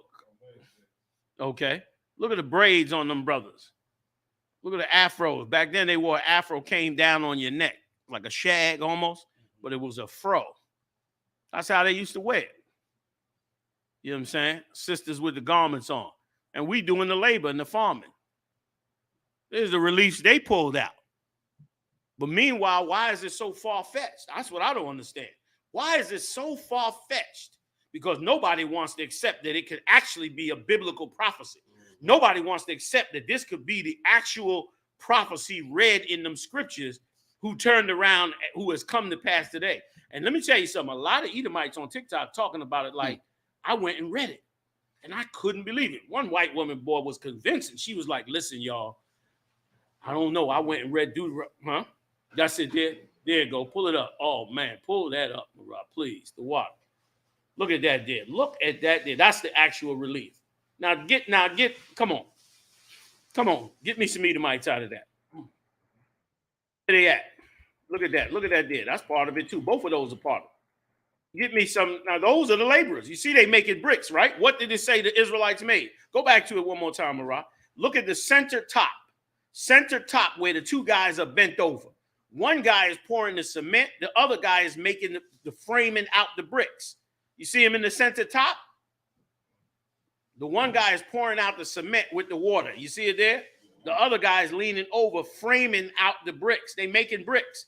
To the right of it, you see them with the bricks stacked up on their shoulders. Those are the bricks right there. They're moving the bricks over. If you go all the way to the left, you see those are the men that are mixing the cement. You see them mixing the cement? They colored it like a gray because that's what cement looks like. You understand? Then on the bottom, they show you that they're using that cement or plaster to actually write the hieroglyphics on the walls of the temple. They're showing you that they took them and then wrote them on the walls of the temple. This is what they said. That is proof positive that whoever this Bible is talking about that was in slavery, that was making bricks, that God parted the Red Sea to come get, they are showing you the Egyptians themselves on their own archaeological walls are showing you who these people are. Why is that far-fetched to believe that it could be us? This country was founded by Masons. It was not founded by Christians. That's a lie. Christians came later on, okay? It was not founded by Christians. This country, the independence of the United States of America, was done by Masons. Go check the history. George Washington, Thomas Jefferson, Abraham Lincoln, all the governors, all the builders who built the White House, the Capitol, all of Washington, D.C. Go check their pedigree. They were all Masons. What religion were the Masons following? They was following Egyptology. That's why there's an Egyptian monument as the Washington Monument. It's an Egyptian obelisk. Why is that? because that is our history, man. That is, they were worshiping Egypt and trying to read. That's another misconception about America, that the Masons were trying to build a new republic. The new republic that they were building was a Masonic republic. The Constitution is based on a Masonic document. And I've been meaning to get that document. It's based on a Masonic document. They knew what they were doing. They wasn't stupid. This was a whole collaboration of men of power. They knew to get away from England and to get free, they couldn't join the Roman Catholic Church. If they had joined the Roman Catholic Church, they would have never got free from Great Britain, because the Catholic Church ruled in Great Britain, still does today. So they had to adopt something different. And what did they adopt? Their secret society of Masons, which were Egyptian worshipers, which is why all their architect is built with, that's Egyptian architect. They try to tell you that's Greek and Roman architect.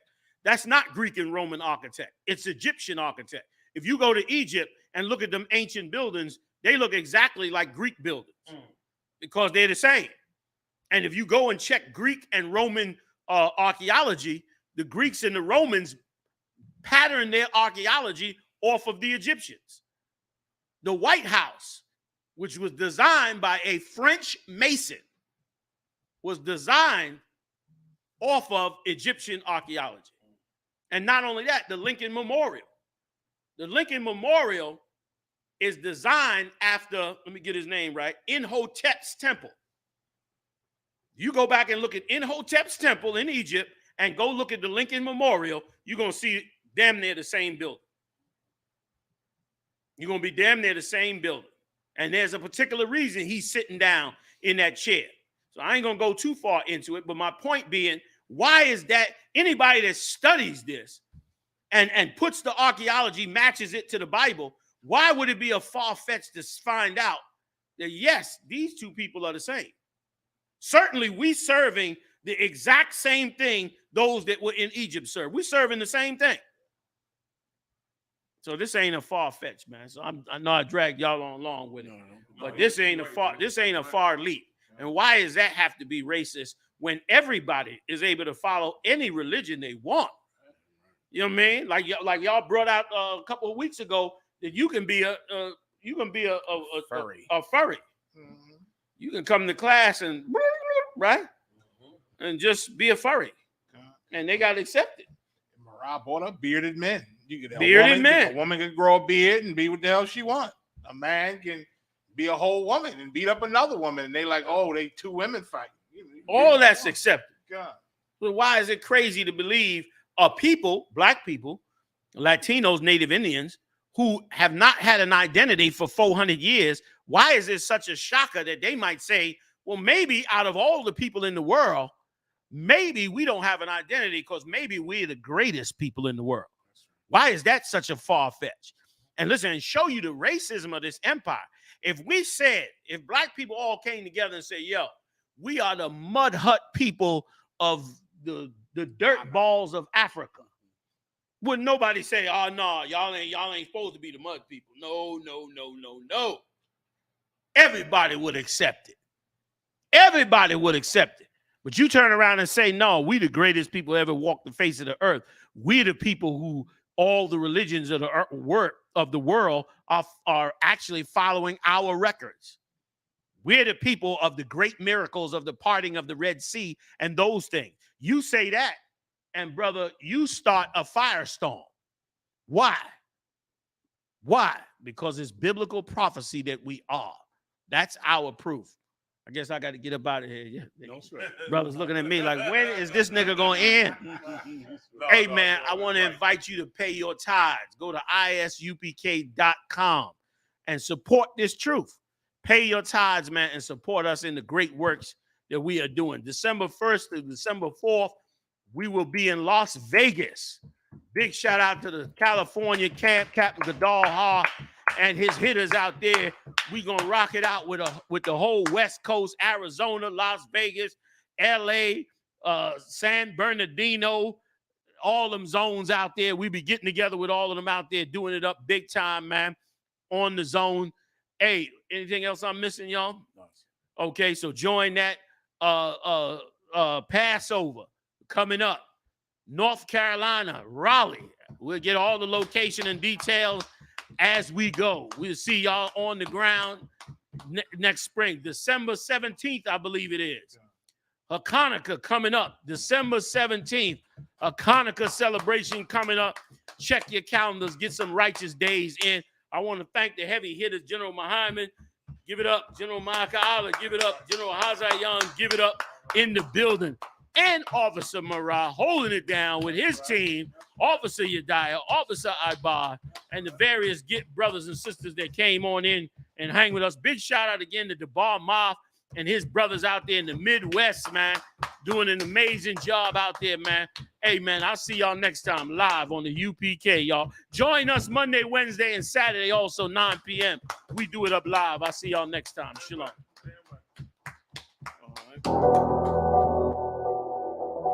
I got you.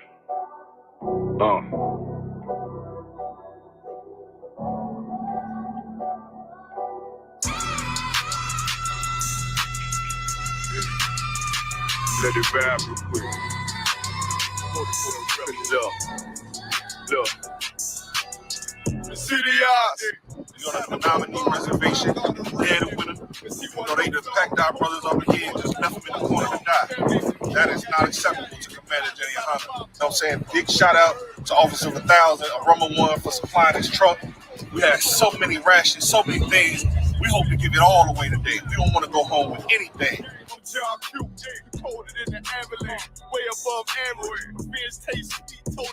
Doing the work of the Lord. Showing real brotherhood. Doing what the Christian church won't do. The Muslim mosque won't do. This is what the preaching prophet of the Lord will do, though. We'll do our duties. How important is it that that our faces are seen to our brothers and sisters out there? Well, I think that's an excellent question, because this is the most important thing in the world. Not only do they want to paint difference between blacks, Latinos, and Native American Indians, but they want to paint us as enemies. They want to paint the black man as our enemy. They want to paint the Hispanic man and woman and child as our enemy. When in reality, no one suffers like we do in America. The only other person that can understand our pain as Native Americans is black people. The only other people that can understand our pain like Native Americans is Hispanic people. But the evilest thing on this planet Earth, our oppressor did to us, these colonizers did, was separate us from our brothers. Looking for a bitch better than baby. Remember I dropped twice gone. I've been gone ever since. Still in the field, fuck them niggas on the fence,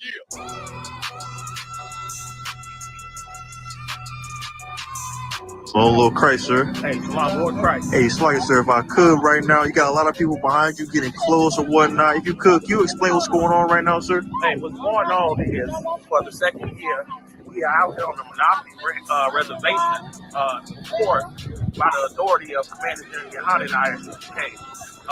Today, of course, we're trying to reach the other tribes, which are, the Gadites, North American Indian tribes. Of course, most of our time, we spend time with the black and Hispanics. But we want the Gadite tribes and the Menominee tribes and the Native American tribes to understand that they are our brothers and sisters too. Right. You understand? So with this show of sincerity to our own family, you understand, maybe we can wake up some of our Gadite brothers and sisters to come into the truth, you understand?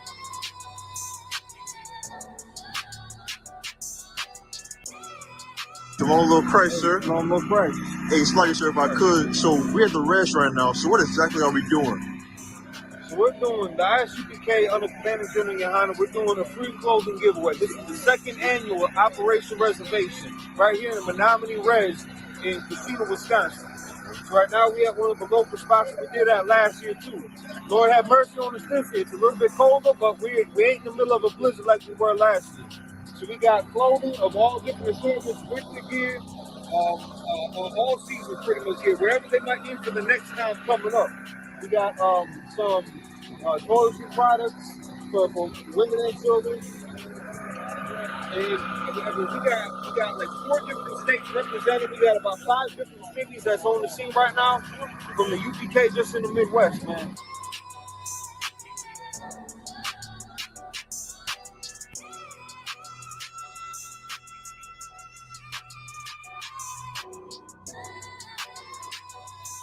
Hey, swag your sis. Shalom to the Lord Christ. See, right now, I see you passing out hot chocolate to all the brothers right now. Absolutely. It's really cold out here. I'm just trying to make sure everyone has something warm in their bellies while they're warming up and getting them clothes today. So we're doing a winter drive for our Native Americans, brothers and sisters out here on the reservation. And I'm so excited and so blessed just to be here amongst our brothers and sisters and just to be able to be out here and help everybody. We've got tons of stuff. Come out here, take as much as you want and as many things as you want. Take a flyer, learn about, who your people are. We're here to support you, not the government, but the I.S.U.P.K is here, and we're here to stay under Commanding General GEN.YAHANNA. That's right. Appreciate that, sis. I mean, really, it's a dream come true. Like so many of us, we dream of bringing our people out of hell, of getting ourselves out of the condition it is we've been living in for over 400 years. But yet we don't really know how to go about it. You understand? We don't know how to, get our people off of drugs, how to get sisters to stop being whores, how to, stop abortions and stopping us from murdering one another. But the I.S.U.P.K, we have the solution to that problem. I just gotta thank the I.S.U.P.K for allowing me to have an opportunity that I would have never have had in the world. You understand?